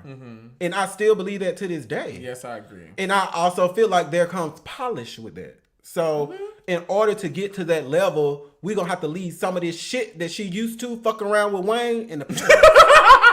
We got to leave it where it's at. We got to leave that shit in the past. No, for real. But listen, so you said that. That's what I remember begins the feud between y'all two. And I hate that. It was just like, girl, I do not want to beef with this hoe. I do like out of everybody. Like, I did not have time for her. Let me tell you one of my favorite things I go back and watch. What? There's a live, after show live of Kendra and Wayne. Oh my God. Yes. And They had that dog. I don't know. Maybe the dog was in the video, but Kendra had this little blonde curl chop like this. And she was cussing yo ass. She was thought she was gonna beat out. my ass and all that. When I tell you, I was over here laughing so hard. Me too. That shit was so funny. Hilarious. If y'all want a good laugh, go watch that video. I might go watch it when I get home. Bitch. Oh, it's so funny.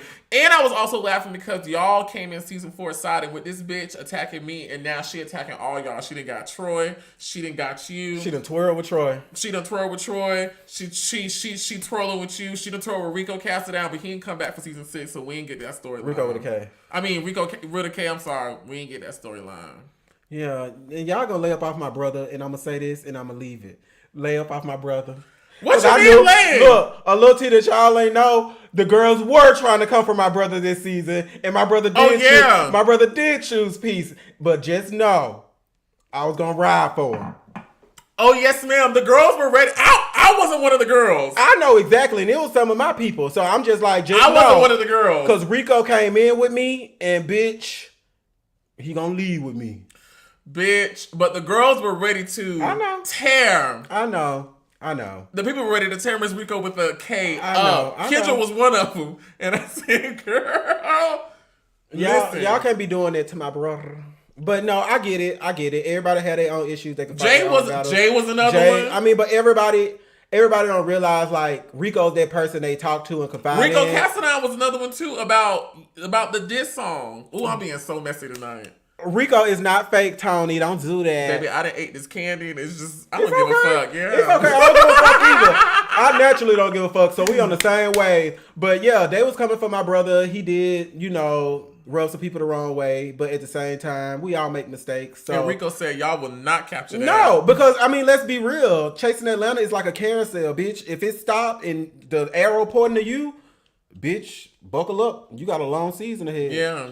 Shit, and I done been held to the stake, so it's like, bitch, I'm not. But not everybody can handle that. Oh no, no. I'm the type of bitch. I don't care if y'all like me. I don't care if I'm the villain. I just don't care. Yeah. But I'm gonna show up. I'm gonna be happy. I'm gonna be positive. Like I'm gonna try and interact. I'm gonna try and get the girls together, even if I don't like them. Like, even when it was certain, after me and Wayne got the fight, it was certain scenes, everybody was talking about, well, I'm not going to invite Wayne because I understand what happened.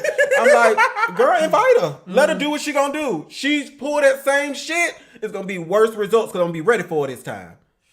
Oh my God. Okay, so let's get into season 6. So, we open up to this barbecue scene at Rico Cassidyne's place. The whole cast is coming together. Mm-hmm. We were all told to be there. It was a mandatory scene that we all had to appear for. Yeah. And so we're all there. We're seeing everybody. Everybody's seeing each other. Mm-hmm. Kendra walks in. Mm-hmm. What did you think? Here the fuck we go. You knew it was going to get started that day. Yes. Short answer, yes. But I led with love. And I'm going to give you some more tea. Because Dominique be about business, and I jumped this shit off the way I wanted to jump it off. Catch this. I been knew about that shit with Wayne and Anthony. That message that we got to fighting about. Mm-hmm. I wasn't trying to fight that boy. Point proven is the fact that I had those screenshots at that barbecue. I could have woke it up on his ass at that barbecue and said, fuck all this. I don't give a fuck. Let's have season 6 start right now. But I was like, nah. I want a one-on-one with her. We ain't had no good one-on-one scenes in a minute. I want a one-on-one with her. One-on-one conflict. Like, take me back to, like I said, when the girls used to sit down and really battle. Like, all you got is you. Because the girls like to show out for a crowd. Ain't no crowd here, bitch. But we gonna back it up to the barbecue. I seen them walk in. I was like, okay. But they told me, now the tea I had got was, you know, her and Wayne, they ain't seeing eye to eye. That was the tea we had. That was the tea on the street. So I was like, you know at that what? barbecue. I was like, I want to see them self-destruct before, you know, I do my one. And Kendra was really, Kendra, I love you, and I feel like I can say this. Kendra was really upset with Wayne. Yeah, and she took it out on me. I knew that. She, a lot of that energy she had was really for Wayne. Mm-hmm. But she had the right one. I wasn't backing down. And I'm going to keep it real. I honestly feel like you were being extremely nice with her. Like, I don't feel like you were being... She drunk my whole bottle. That's more than nice. I had deli on. Like, no shade. That shit is $54 a bottle. I know that's right, bitch. Like, no shade. And I was drink up, pour up. I looked over there. That bitch was passing out shots. I was like, oh, it's a party. And I'm like, girl, you know, just for you to get drunk and cuss me the fuck out is crazy. Bitch.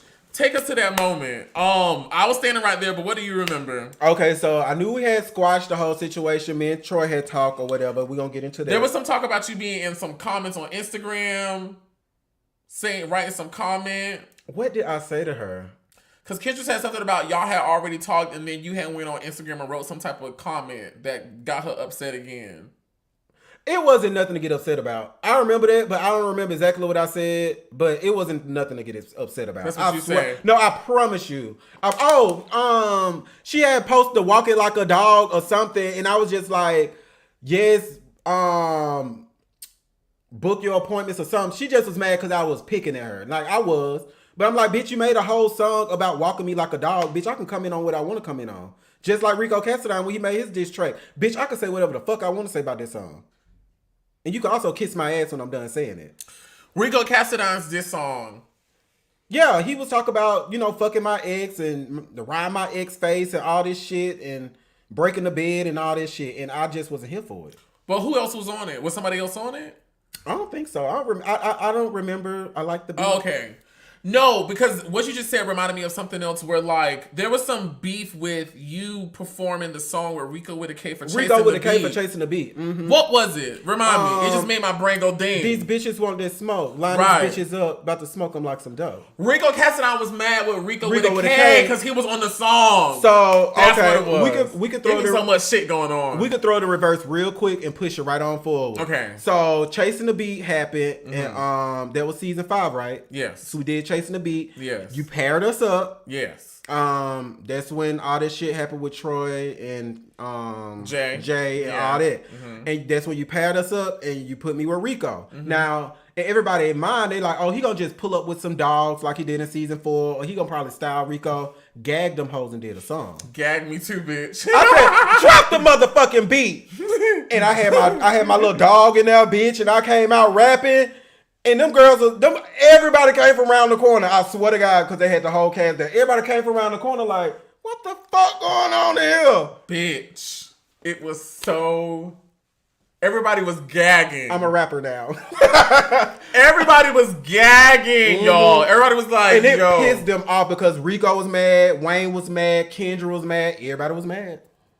I remember when I was editing that, because I edited all y'all performances, I was on the couch just keying. Because I'm like, look at this. I was like, Dominique think he a pop star. No, for real. Yo. It was so, I had so much fun editing y'all's video. That's what I love. I just was having so much fun. And I don't know if I publicly said it, but just thank you because you allow me to explore those avenues. Like, if you want to pair me up with Rico and then, you know. It's my fault. No, it's not your fault. But you opened up like, okay, this is an artist showcase. And it got my wheels to turn like, oh, Dominique do a song for the first time. Not to say I want to be a rapper. I'm going to make a career out of it. But that was fun to do. Aww. And thanks to you, I did it, you know. You're so welcome. No, yes. I'm so glad. I'm telling you, we got it mastered. It was a real song. It's available on iTunes right now. We got cover art, baby. It was a thing. And the girls were mad because I did it the way they should be doing it when they're the real rappers. Okay? Next. You gonna get it crunk, Dominique. I love it. So going back to season, what season are we on? 6. We're on Beginning. season 6. Okay. Barbecue. The barbecue. What's going on with you and Wayne? At the barbecue at that present time, like I said, I hadn't spoken to anyone. It was a lot going on with the whole Kendra situation. We ended season 5 with me and Wayne being into it about Rico and all that. He piped up and like he wanted to fight season 5, and I just don't understand why we didn't do it. You're talking about at the reunion with TTB. So I'm just like, well, girl, if you want to fight, we could fight. So I left that season going into season 6 like, okay, girl, like, it ain't no, hey, yo, what up, bro? No, babe. I remember. Whenever you ready to press play, let me know. So Anthony had hit me up. He was like, he had DM'd me. He was like, hey, are y'all filming? He was like, I got a question. I was like, what's up? He was like, are y'all filming right now? I was like, why would it make you ask me that? He sent me the screenshot of Wayne.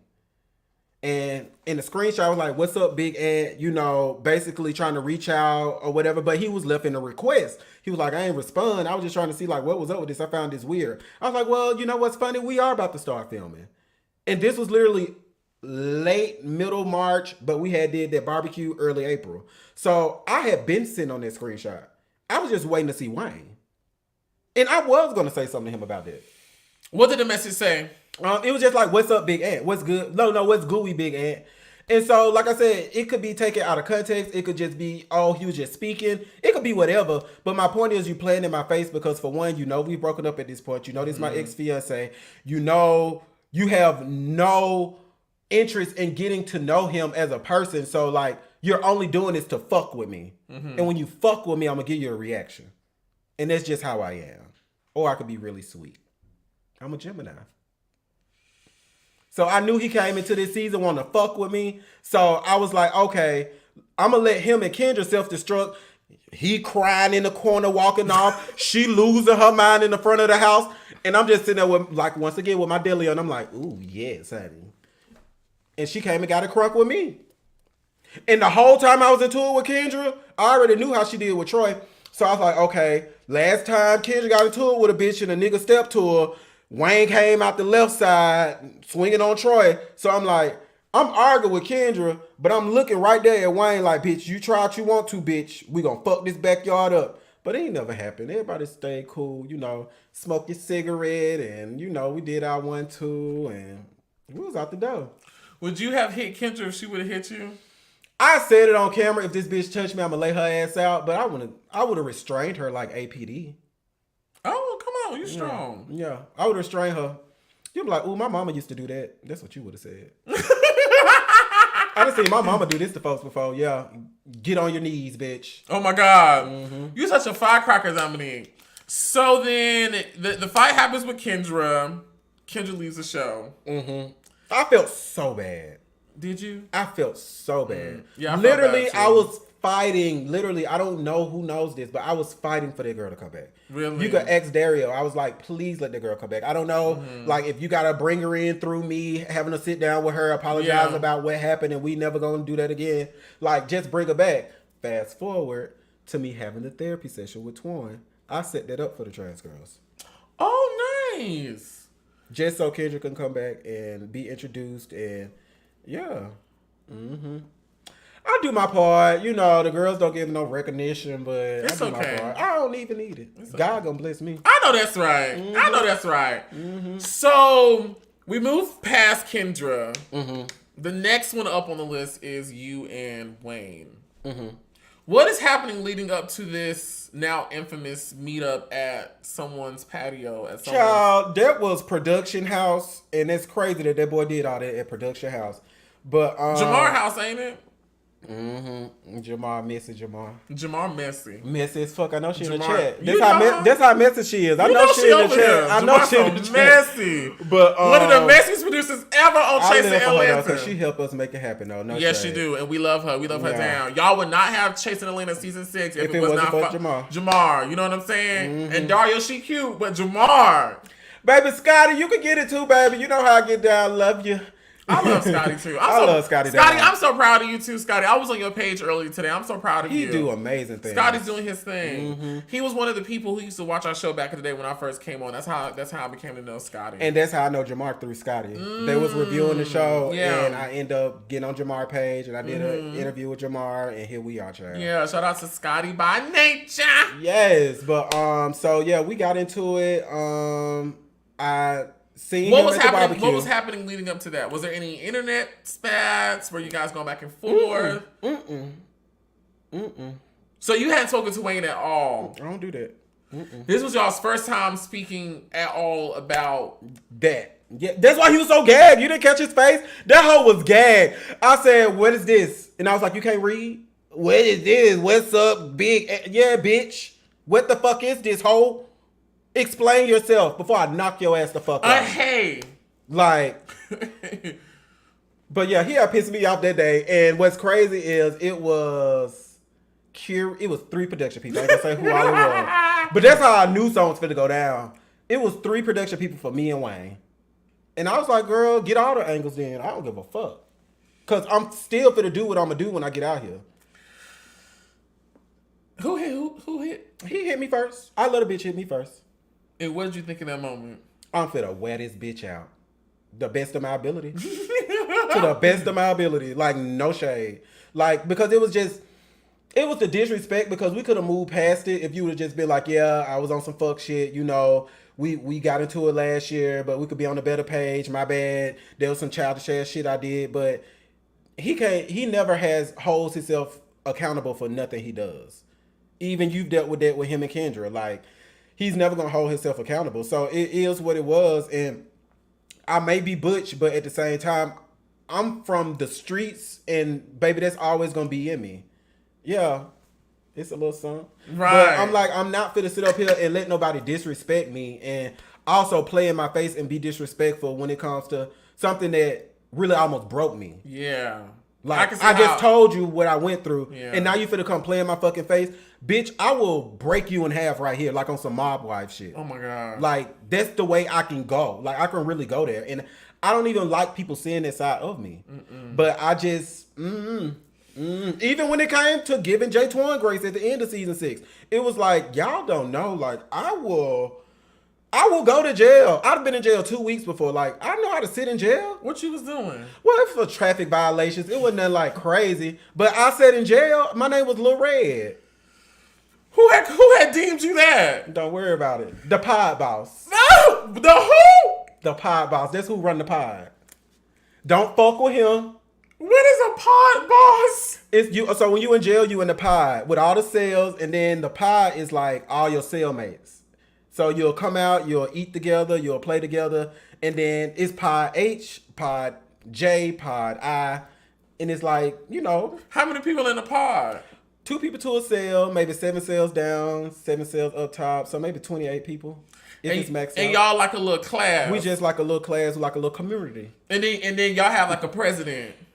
Well, whoever run that bitch and whoever everybody's scared of is the pod boss. Like, hey, when you come in here, if you be on some fuck shit, like, hey, bro, we don't do that in here. Like, that's the pod boss. That's the pod. And and y'all just collectively get together and deem him the pod boss. If everybody's scared of him, shit. And he the biggest nigga in there, yeah. And the biggest one was calling you Lil Red. Yeah, because I used to play spades, you know. I used to pass out all my food. All I ate was fruit cups when I was in there. I lost a lot of weight. And what you and the pod boss is talking about? No, No, tell me. But that's what we do over here. We talk. I mean, What you was doing in the pod for 2 weeks? shit, surviving. Bitch, I know that shit. Shit, surviving. I ain't did nothing crazy, though. Watching that scene back of you and Wayne twirling, I feel like that's what gave you back your street cred with the audience. Because I think universally, and this is not me really having an opinion, because I really try not to have an opinion on Wayne. I remember the Wayne I saw season 4 reunion that was just like, I just feel like nobody looks at me. And I've just always just stuck with that. I felt so bad for Wayne. I felt so bad. I always feel bad. I felt bad for him when we got the fight. And I'm like, well, you dummy. Look at you running And off that's like why that. I'm always like kind of kid gloves with Wayne. Yeah.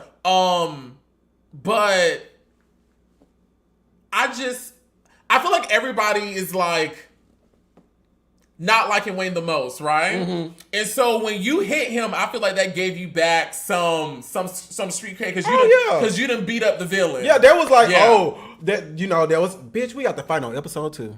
I was like, we are ghetto. But I was like, everybody was in the comments, oh, next week, Wayne finna whoop Dominique ass. I can't wait to see Dominique get his ass whoop. Who y'all think gonna win? Everybody was voting for Wayne. I'm like, well, girl, I was there. I thought I was finna go to jail that night because I saw red. Like, if he wouldn't have started pulling my hair, that would have been worse than what it was. Like, I thought he was finna pull my hair out. But can I say this, though? We had 2 fights back to back in our season premiere, but our ratings did not sustain. What do you think happened? Because our ratings, according to our past history, were supposed to stay up there. What happened? Well, I feel like, honestly, if I'm gonna be real, I feel like the cast wasn't really promoting the show the way they should have because they already knew the outcome that was coming. Like, I know I'm not fucking with production currently, so even though the first episode for to come out, I ain't fucking with production, so fuck this show. Or I know I got into it with such and such and I don't like the way that turned out, so I ain't posting this show. So I feel like back in the day, like, Lauren used to be posted about the show. I used to be posted about the show. Lauren used to be posting about the show? Back in the day, she did. On her stories. It don't have to be on her page, but on her stories, she did. I mean, anything counts. And I just feel like we wasn't really pushing the show, but at the same time, it was evident that most people were clocked out. Not just in front of the camera, but behind the camera too. So it is what it is. But I feel like if there is another season or if there is another project, I feel like the people's eyes are open at this point. I feel like from cast to production. And half them hoes that won't get it together, I already know they probably ain't even in the consideration. So that's nothing to worry about. Yeah, I feel like a lot of people were clocked out this season. And I've spoken about it in other chats with different people. I feel like, you know, there was a lot of transition with production. And I feel like the stress of trying to keep the show alive was really weighing down on Andario. And he's really like the heart of the situation. And I feel like season 6 for him was just kind of like, let's get it done and not really... It wasn't... I don't think we enjoyed it. It felt rushed. It felt rushed, and I don't think we enjoyed it as much. Yeah. I feel like we all just were like, we just gonna get it done, you know? Yeah. And I don't feel like we really cared about it, you know? Yeah, yeah. I mean, for everyone's separate, different reasons. And I remember I called in Dario about this. I don't know if I've ever said this. I called in Dario about this because I had spoken. Something had happened, and I had kind of called all of y'all and kind of checked in just to see like how y'all feeling. I remember calling him, and I was like, you know, I really don't know like what's going on or what we can do. You know, like if we can do some group scenes, some fun, but like everybody's energy is just down, and I'm not used to this. Like everybody's usually excited, and we weren't even halfway through. And I just felt like everyone's energy was so down. And I remember calling him. I was like, I don't know what we can do. Nothing. You know? Nothing. Just get it done like he did and recast. I mean, go enjoy Dallas. Orlando coming. I don't know. I mean, I would have wiped my hands with it too, especially by the time that the reunion came. I would have wiped my hands with it too because... Oh, the girls are out here wilding. Yeah, it was a lot. It was a lot going on. And I feel like I said, casting on paper for season 6 looked great, but... It just wasn't there. It wasn't there. It was some people that could have been left off. It was who? I think I named them earlier. We Were Born. Oh, you did? Yeah. Yeah. I feel like they just kind of spoiled it for everybody. And even present day is like, I still want to support everybody that's on this show. I really do, genuinely. So it was no bad blood because nothing on this show was that serious to me. But... the girls are, like I said, they be lost. After you and Wayne had y'all's moment, you and Troy were having a moment. Frick and Frack. Who's Frick and who's Frack? I'm Frick. That's Frack. And Troy's Frack. Y'all was going at it. What happened? It was a fallout during the time where I was going through all those things I was telling you about, as far as my housing, my transmission went out on my truck. It was like the worst year of my life. And we lost contact.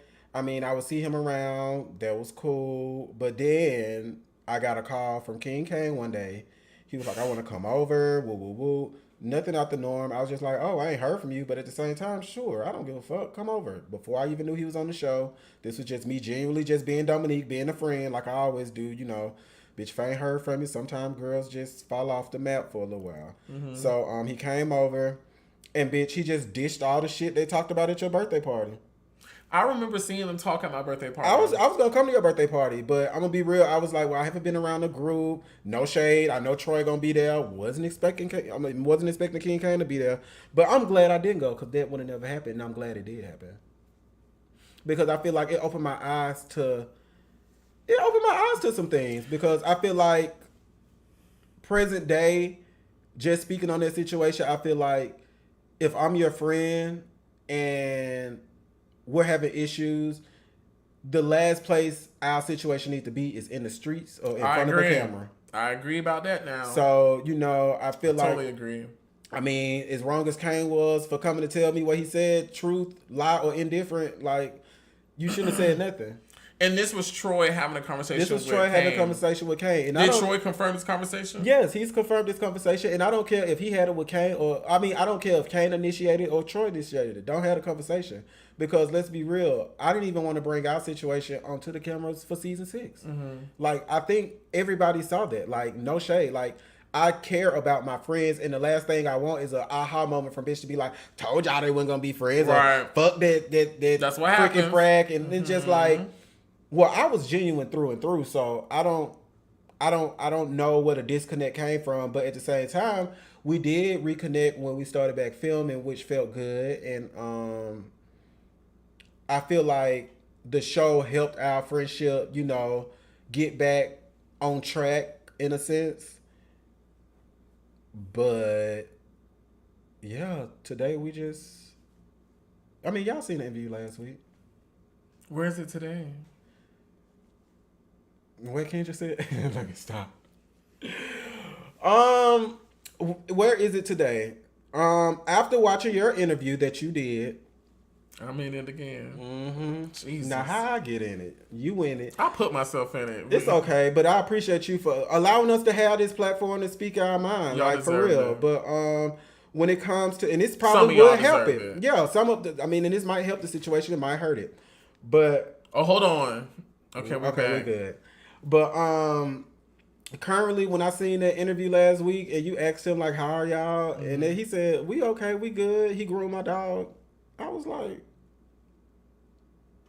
what the fuck that's supposed to mean? Ooh, that got you bothered. It did. Because y'all, not y'all, but like, you know the girls, they didn't call me a pooper scooper, a dog walker, all this shit. Like, don't just minimalize me down to like, oh, he groomed my dog, because I'm so much more than that for you. I have been so much more than that for you. I have done so much for so many of my like allies and friends on this show. Like, let's do this group scene. Let's come together. Let's walk in, be bad bitches. Let's wear the same color. You need an outfit. From confessionals to scenes. Like, I have been that friend for a lot of people on this cast. And I'm not going to pinpoint who or when, but just know I have been that for a lot of people. Yeah. And I don't want no praise. That's why it's no need to defend, you know, my friendship to him. Because in retrospect, truth being told, I'm going to be real with you. People have told me to watch how I allowed Troy to treat me. And after watching that interview last week, it kind of made me, for the first time, feel like, damn, should I? Because I don't like some of the stuff he said. I don't.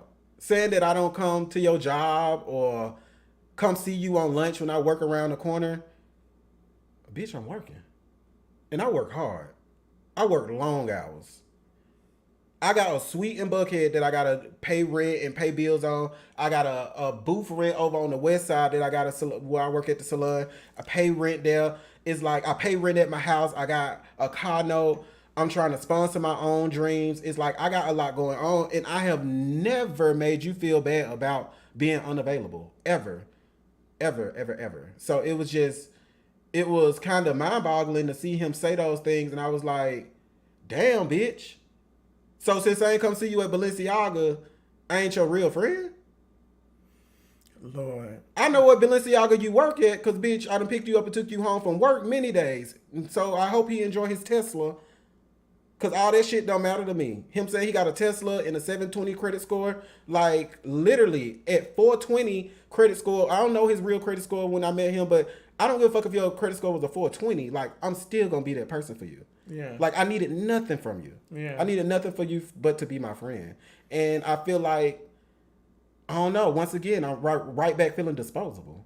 You get what I mean? I just told you everything I've been through in my life and how I've really poured my heart out to these people and bent over backwards for people when I didn't even have it. It hurts. Like, it really hurt me to watch that. And I'm like, yeah, you could go on there, you could be mad, you could read, you could do all this stuff, but that's not what I'm here for. Because I'm never here to tear my friends down, but I do want them to hear me out. Like, nobody has never said Dominique was a bad friend to Troy. You've never seen it across all the platforms. But you've seen Cameron come to me trying to tell me about Troy. You've seen Jay Twan going to Troy about the way he treat people. Like, these are things y'all are saying. Like, not me. So I'm just like, how do we get here to where I'm coming on an interview thinking I'm supporting you and I'm hearing all the wrong things? I don't give a fuck what was good that was said. The little shit that you did say that I felt was disrespectful was enough. The disrespect that you gave was enough. Okay, icon. That was an iconic moment. Bitch, she did that. No, for real. So it's like, I ain't mad. It is what it is, like I said. But it was really that, yeah, he groomed my dog. It was like, you didn't even have to say that part. You could have just said, we cool. Is there a path forward? Is there a path forward? How? I feel like, unless we're filming, and oh my God, I'm not gonna do this. Yes, I am. When that bitch said, me and Seven sit on the phone, maybe I can't just sit on the phone and gossip. What the fuck? I don't just sit on the phone and gossip. Why would you even project that out there?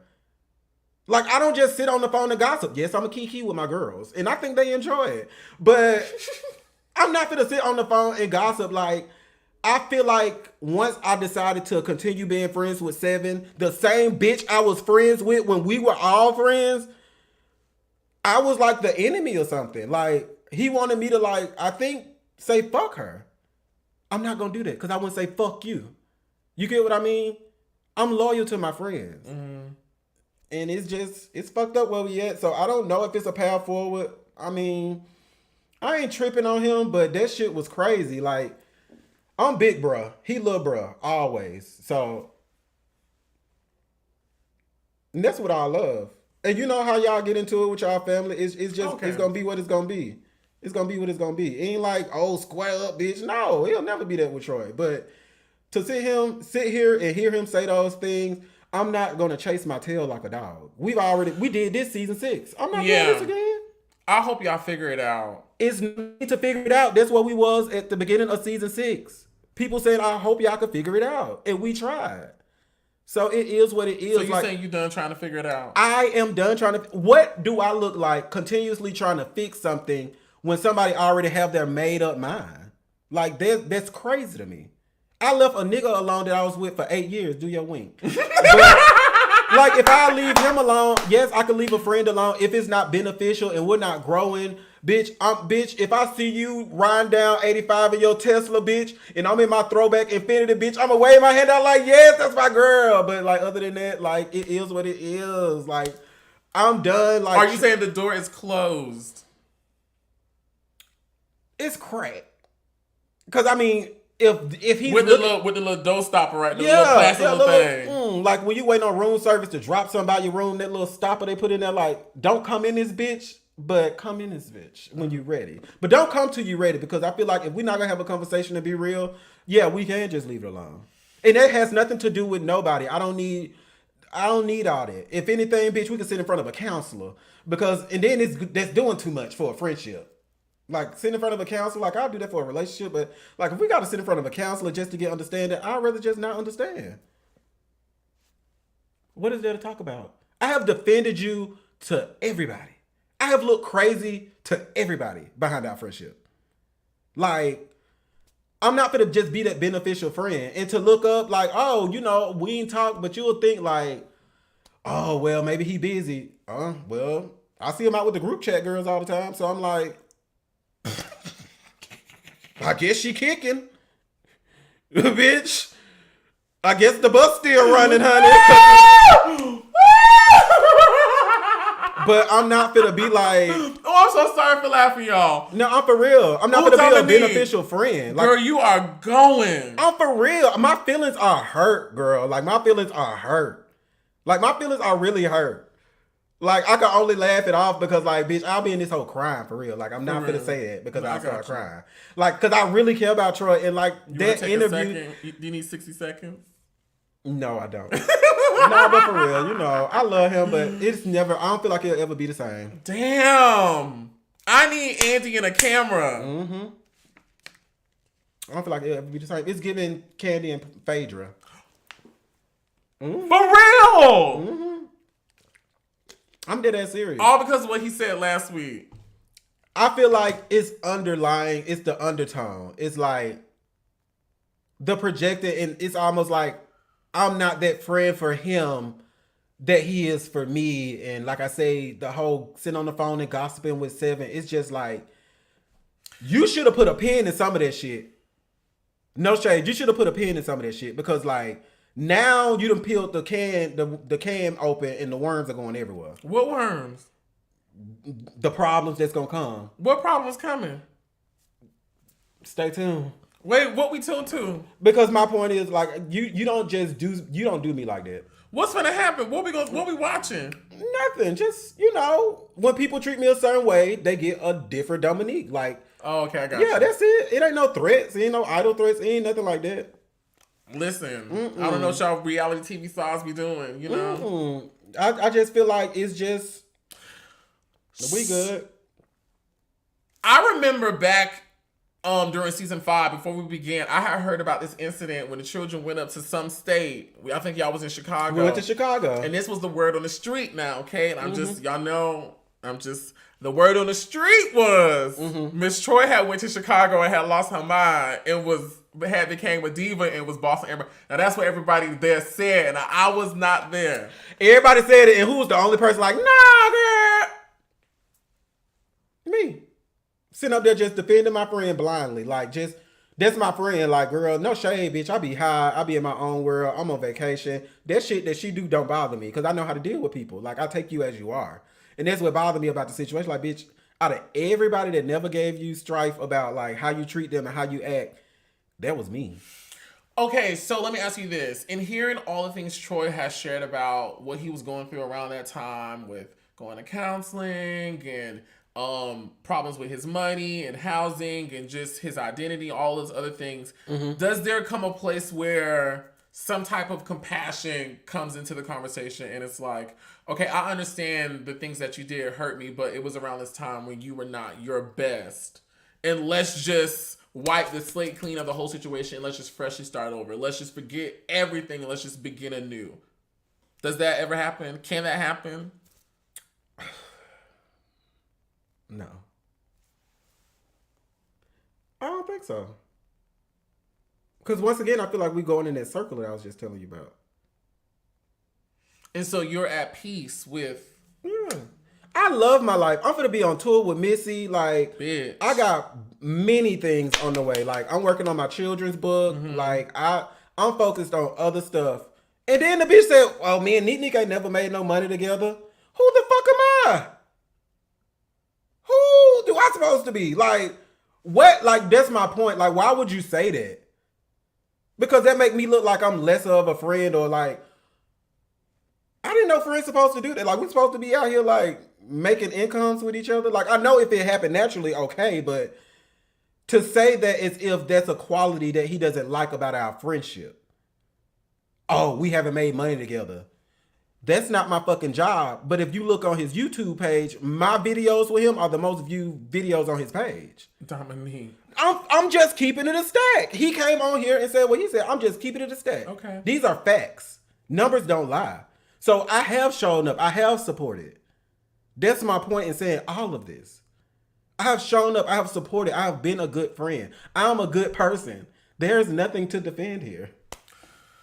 Woof! All right, let's turn it off. Okay, listen, Dominique, you got 511 people out here watching you speak your speech and talk your talk. Listen, let's talk about season 6. Season 6 happened. At this point, was like 6 months ago, 6, 7, 8 months ago. How do you look back on that season now? I thought it could have been so much better.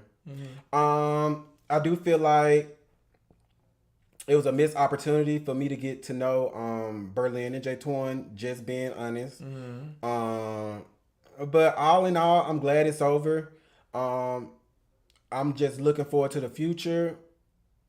Looking forward to meeting new people, doing new things with like-minded individuals. Yeah. That appreciate me. I heard you mention you're going on tour with Missy. Update us on what's going on in your life. Ooh, so right now I'm working on a big project outside of Missy with another one of my clients. They just see something in me, and I'ma just walk on the path that God laid. But we're trying to get something together for the puppies. 2025, we're gonna do something really nice. Yeah, we're gonna do something real nice and big and put on for the city. And it's gonna be like generational wealth type investments. Come on, That's we what love we're working that. on. Yeah, so I'm working on that with her. I'm going on tour with Missy. I think she got like a 26 city tour I know that's right, in bitch. the US. Come on, and bitch. that starts in July. So thanks to the puppies, the girl is on the road.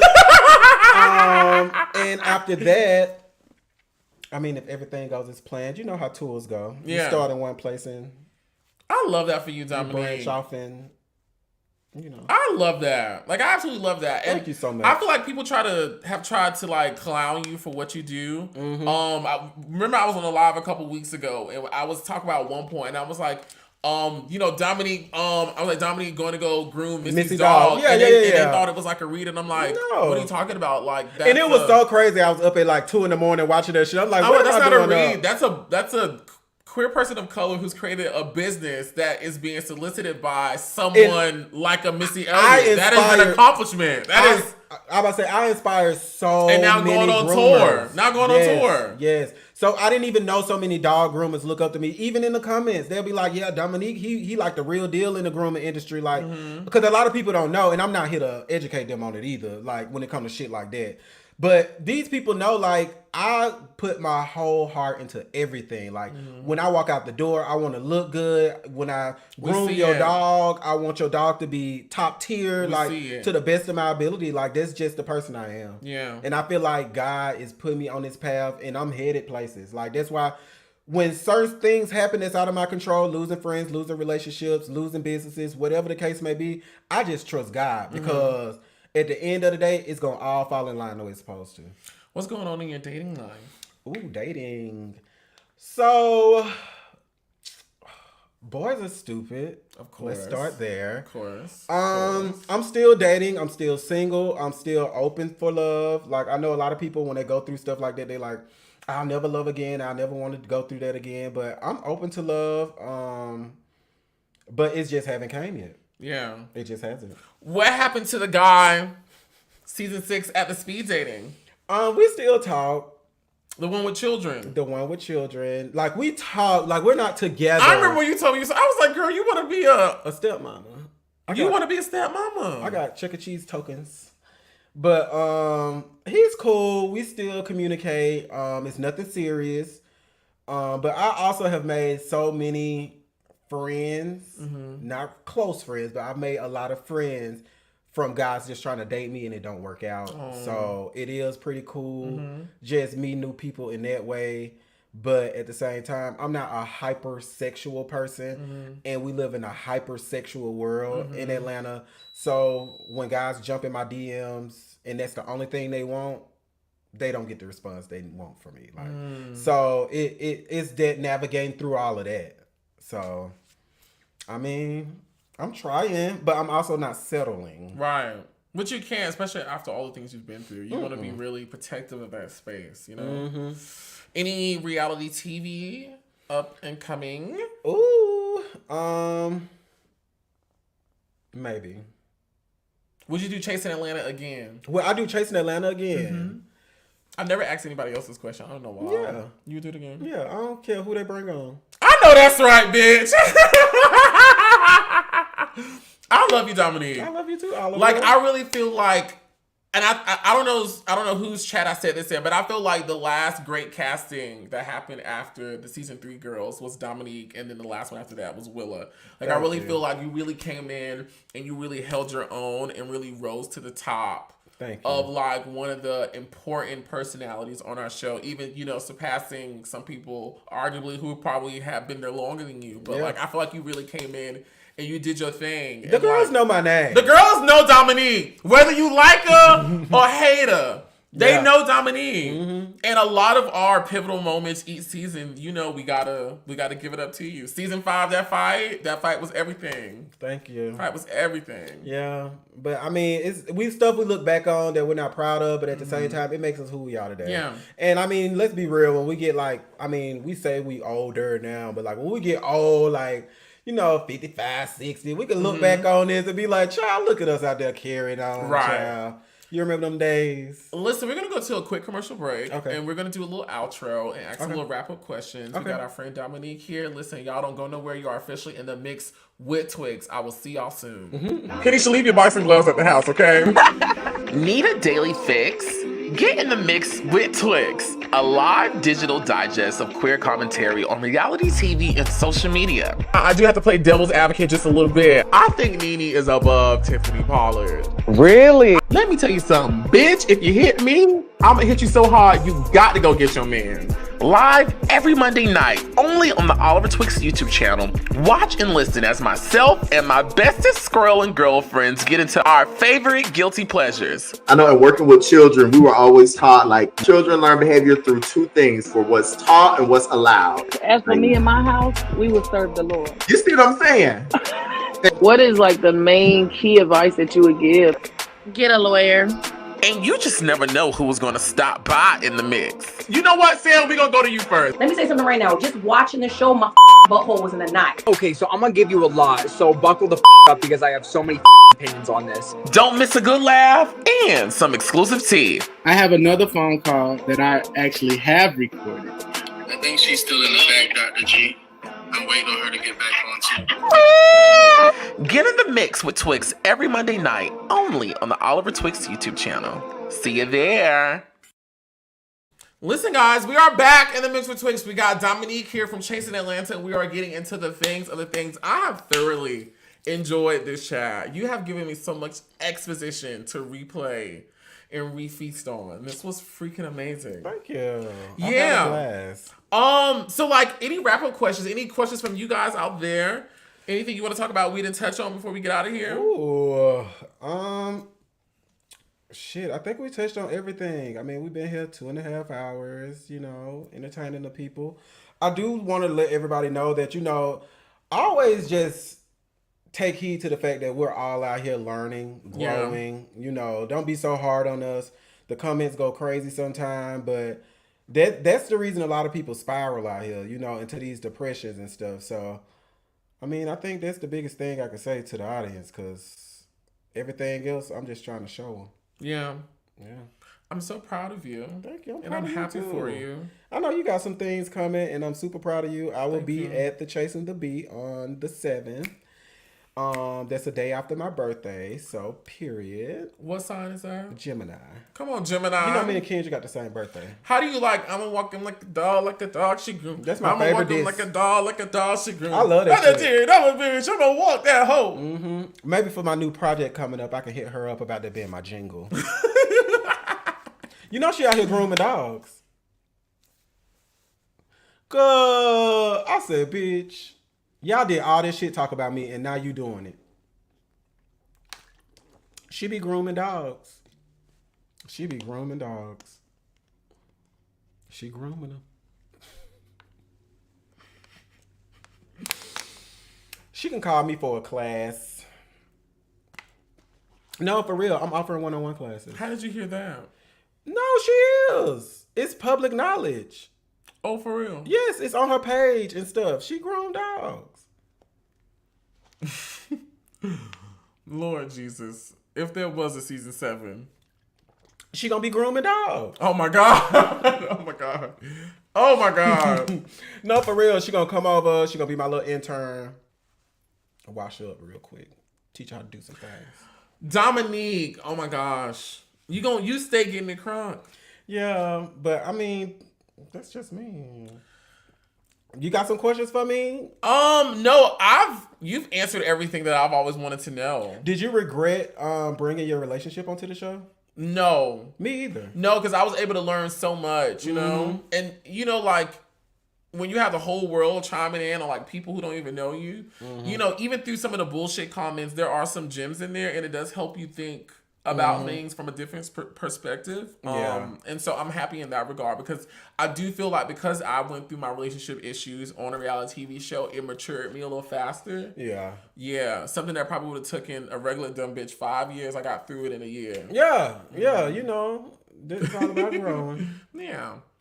What they said, Neek, what's your dream cast, whether it's Chase or Reality or different platform? I would say... Ooh, I hate when they ask that. I mean, I don't hate it, but it's a hard question. I'm gonna stick with Chasing Reality because we're the number one. So the other girls will just have to audition to be considered. Oh my god. So with us, I was definitely say me, Oliver. No shade. I love my girl Willa. Girl, it's just gonna be so unexpected. I don't know. Put her in there. Because I love my trans girls and representation. Throw 7 in there so her and Willa can get into it and I ain't got to worry about it. Rico with a K for our rapper, another rapper. I would love to be on a cast with Sky, Gardini. Bring in Lauren. Yeah, I know y'all like 13 bitches, so I'm going to keep going. Ike. I really enjoy Ike. I enjoy Ike. I don't care what nobody say. Yes, I love Ike. I like Ike too. Oh. You gonna hate me. J-Twan, no Berlin.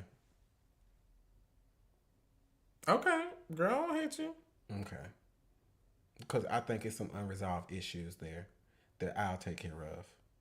Can I be real with you? Oh, go ahead. She probably blocked me. I'm surprised I ain't blocked by now. She probably blocked me after this one.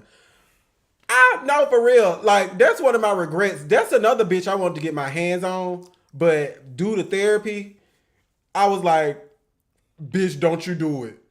Because she one of the ones I hit first. You know I said I don't like to hit people first. I like to let them hit me. Because the way I went back and watched that last episode, I was like, you disrespected me and my bitch is a little bit too much for my liking. And I'm dead ass serious. That is funny. No, for real. Oh, they said Montel, not Montreal. But Come yeah. on. And I think that's it. You would fight her. Would I fight J-Twan? Yeah. If she got stupid like she did again, she would get hit. Oh my God. I wanted her and Wayne in that parking lot. Did you see them? She said, who want to get crunk? Who want to get crunk? I was like, girl, me, bitch. Just do it, bitch. Because, girl, I wanted Troy to handle her, and I was on Wayne motherfucking head. It's so funny how everyone was so crunk that night, and the one person who popped off was me. you. Yeah. That was just bouncing around like, no shade. All them girls were sitting in the car. I'm finna go. Oh, what you finna say? You know how the girls go in the bathroom? Yeah. So I don't know what got them. Who was in the car? The Gross sisters. All them girls rode together. Who? J-Twan, Berlin, Wayne, and I think Kendra all rode in that same car that was in the front of the driveway. And they was sitting in the car. And I'm like, what the fuck y'all doing? But everybody got out the car and they was, who want to get crunk? Bitch. Dominique. Oh my God. I'm like, girl, y'all better calm down. Because even when he tried to fight you, that's why I'm like, come sit over here by us. Because if any bitch gets stupid in this hole with any of my bitches, it's going to just be what it's going to be. And at that point in time, like, no shade, Oliver, we had gotten close. And I was like, I don't like seeing people do that. Like, no shade at the time. I was like, y'all know Oliver not a fighter. So why y'all doing this? In that moment, not knowing an hour later, it'll be a different story. But I was like, leave this boy alone. What did you think when you, because I don't think you wasn't even over there. He pulled them toes out and I was just like, who when J-Twan pulled his shoes off, I'm like, why would you? Oh. Like why are we here? And that's just something that I just regret. You know, she had got too turned up in my face. Now the Fabulous Five did do that, and that was another reason why I stayed longer. Cause I was like, there's no way that I could just leave the Fab Five, and they had mounted up for me in the beginning. So I gotta make sure everybody go home safe. You know? But that's something. I'll be real with you, Oliver. That's something I'll do for anybody I care about. Yeah, they could have did that to Tony Bryson there, and I would have come sit over here by me, sister. Because we ignore them. We not doing that tonight. Like. They're angry, let them be angry. I wake up happy. I really do. It was almost like, and I'm just gonna be real, because I feel like, because I came in and sat down. Yeah. I came in and sat the fuck down. I want to film the scene. I want them to go ahead and we were sitting talk about there. this, announce we going on this trip so we can all go home, because none of us really wanted to be there. Yeah, and none of us wanted to go on the trip. And none of us really wanted to go on the trip. So, and then, especially this year since the people had to. Yeah, and I'll be real with you. Some OT, we didn't go on a cash trip this season because the girls didn't pay. But some behind. Oh, Dominique, you spilling all the tea. Yeah, the girls didn't pay. That's the true tea. The girls didn't pay, and when I called production, I was one of them because bitch, let me tell you, I was holding on to my coin because when I called production, bitch, the only hoe that had paid was Wayne the Pain. Bitch, now tell it. And bitch, if I would have went down to Florida, and it was me and Wayne the Pain in that house by ourselves. Bitch, we was gonna tear that hoe up, and it was gonna be what it's gonna be. But I wasn't going down there with just Wayne. So until the other girls paid, it could have been 2 other bitches that paid. I was gonna go. Did you know I had got my own place? I didn't hear that, but I did. I know they said you were still going. Yeah, I was still going. I had got me my own house around the corner. Cause I wasn't staying. Bitch, and I said if me and Wayne would have got down there and got into it, I would have got me a hotel. No, yeah, girl, I had already secured me a sickening cottage around the corner. And I was gonna invite some of y'all girls over, you know. And I would have been there because I'm sick of these bitches. Yeah, I'm sick of these punks. I'm sick of these punks. Now that resonates now you with me. feel it. I feel that. I was over it. Sick of. Somebody said how much was this Dominique, that was messy. It was about $200 that the girls didn't have. Was I don't even think it was that much. I think it was about $150. And I ain't judging nobody, you know. And I'm not either. But I think it was like $150, and it was a nice ass like. It was condo. 2 houses. Yeah, it was like 2 little beach houses. Yes, it was real nice. You could go over here, your group could go over there, but the girls just didn't get it together. Well, Dominique said it, and I ain't gonna leave you out. That is what happened. We didn't go because even after the fight, I still was gonna go. My only request was the other people can't go, and I can't stay in the house with y'all because. At this point, bitch, now I'm fired up. You know what I'm saying? I want to be able to go to sleep and go to sleep peacefully. Yeah. So I didn't mind acquiring my own thing, you know? And $150 is crazy not to be able to pay. Let me see. I'm finna show you so you don't even think I'm cap. I was like, girl. Miss Oliver was still filming. So, like, that's when the girls be in they interviews be like, we didn't have a reunion because of Oliver. We didn't have this. It's never because of Oliver. It's because... You know, and I never wanted to put the girls out there like that, but the girls don't pay, you know? I don't give a fuck. I know y'all don't. I gotta give a fuck because it's me. It'll be a whole different... Because that's the truth. Yeah. Oh, that's nice. I was going to be at Oliver House. Wasn't it so cute? I was so excited. I was so excited to show my little villa. And I hate that because I really wanted us to go out and be in bikinis and, you know, enjoy the beach with the girls and all that. But it's like, girl. I was ready to go on vacation. Y'all potentially was going to see my man that I was dating at the time. Oh, I was real fast. Y'all will never see my nigga no more. Well, not on the show. I'm just playing. Not on the show, but like. I mean, who knows what the future may hold. Yeah. You know, I might have a love show or something. You gonna have to see that. I love that. For the love of Nick. I love that. Come Coming on, soon. like Tiffany Pollard and all that. Come on. Get your ass in line and shut your mouth. And I want my eggs cracked. Meaning I want a baby. All of that. I can see it. The people down, Jamal down in the thing confirming the price. Y'all so messy. Yeah, but I don't care. Messy. But that's fine because the girls didn't pull it together, and it was all of us, bitch. I was included. The girls just didn't pull it together. I'm a part of the girls, so it is what it is. Season 6 happened. I've had an amazing season 4, 5, and 6. I look forward to the future. Like I said, even when it comes to some of the older cast members, like. I feel like we need better representation. We do. Yeah. Because we're so much better than what we've showcased.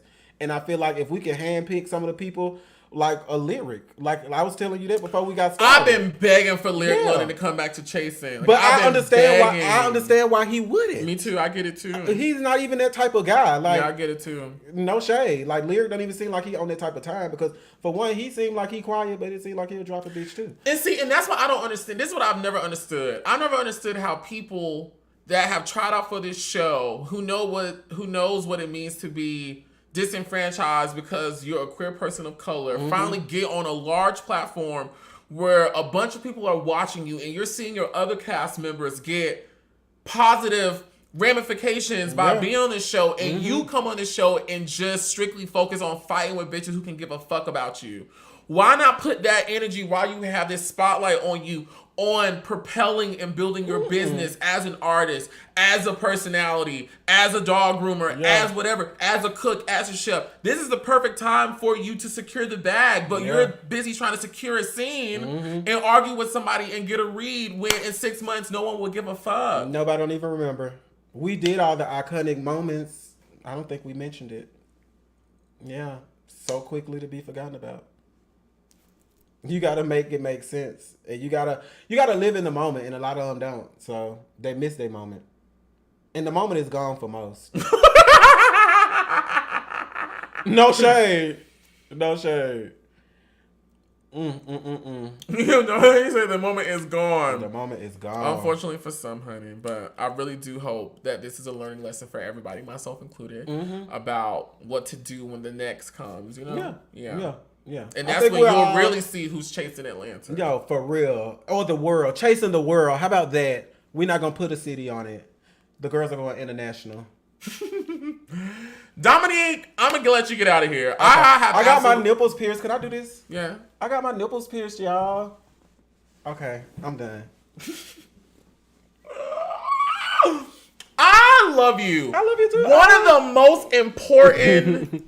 You got this moo-moo on. Let me hug you. Yeah, one of the most important personalities of Chasing Atlanta. You know, if we talk about the big four, if we truly want to talk about the big four, I'm just gonna fucking say it. You got Lauren in there.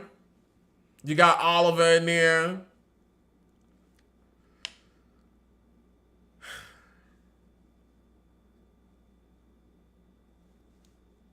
You got Kendra in there. Chill. And you got Neek. Thank you. Yeah, I would say so. Yeah, because I'm going to tell a hoe to smoke that cigarette till the day I die. It's giving Marlboro. Yeah. They touch your moo-moo. You know, Jamar. Y'all don't see the vibes over here? Jamar literally has 1,000 of them. Y'all don't see the vibe, baby. I'm over here relaxing, getting into all this foolishness. Yeah, the honey. This is entertainment. I'm gonna be so sad when I let this place go, which is very soon, because this place is iconic. I'm gonna be crying. Yeah, this where it all started for me. Like I said, this where I met Troy. Bitch, before we go, bitch, this the same place where you had called Lauren. You like, here go these hosts. Let's talk about you. I was like, oh, I've been a messy bitch, bitch. I did that. You know. Chasing Atlanta used to be so much fun for me. It used to be fun for me too. And I would say by the time we got to season 6, it was no longer fun for me. I was forcing myself to have fun, but like just hearing shit like that, like do something like that, I would have never done in season 6. I would have been too like, you know, like yeah. We're gonna get back to the fun, and hopefully the people can see it. But yeah. I hope we do. Again, y'all give it up for my friend Dominique for coming over here and giving an amazing to exclusive. You had over 500 people watching you tonight. Thank you. Yes, you did the thing. I'm so grateful for everyone who watched. Listen, please follow me on all social media. He is Oliver Twig, so you can be one of the first people to find out when we drop the official link for Chasing the Beat Live that is going down in Atlanta this summer. Yes, Friday, June 7th, a live Chasing the Beat at the Apache Cafe downtown Atlanta. I'll be there. Yes. I'm going to film it, and it's gonna be really amazing. I'm really excited about creating this showcase and presenting some of these amazing queer people of talent, queer people of color's talent. Very excited about that. And hopefully this is an experience that we can knock out of the park and bring to a city near you. Yeah. I feel like we have the resources and connections Yeah. to make it happen. Yeah, you know? And thank you for having me. Oh, no. Thank you for agreeing to come and do this. Yeah. I'm really going to enjoy rewatching this. It's going to be a mess. You want me to tell them where they can follow me? Please! Okay, y'all can follow me on Instagram and on Twitter. Oh, don't follow my Twitter. Follow me on Instagram at The Iconique. And that's TheIConnnique. And Iconic Groom for my grooming business. It's ICONNIQUE. GROOM. I know that's a lot. Yes. But Iconic Groom, hit me up if you ever need your puppy service. I don't only work with celebrities. I work with the everyday person. I love y'all. Keep supporting me. And yeah, if anybody had an issue with anything I said, y'all know y'all can jump in my DMs. Hit me Please, up. nobody jump in DMs. Let's just let this be, okay? Love y'all. I'm going to stop doing this because I don't want to be Keep responsible. No, this is beautiful. The people coming over here getting the crunk and then it's my fault again. It ain't your fault. You doing the Lord's work. Don't you change a thing. Don't you change a thing. Listen, I love you guys so much. Be sure to like, comment, and subscribe. If you were not here in the beginning, make sure you go back and replay this video. Follow my friend Dominique. We need to make Dominique a freaking superstar because there's no reason why someone this fabulous and talented is not at the top of the list. Make sure you guys are following and engaging. No, of course. I've really enjoyed this and I've enjoyed you guys. I love you guys so much. We're about to get out of here. Until next time, be sure to parade and Kegel. Good night. Heavy on the Kegel. Bye, y'all. Yeah. Everybody go. Everybody go. Everybody go. I ain't gonna get a line, but it's better celebrate. Play it one time, you gon' play again and again. Come one, come all,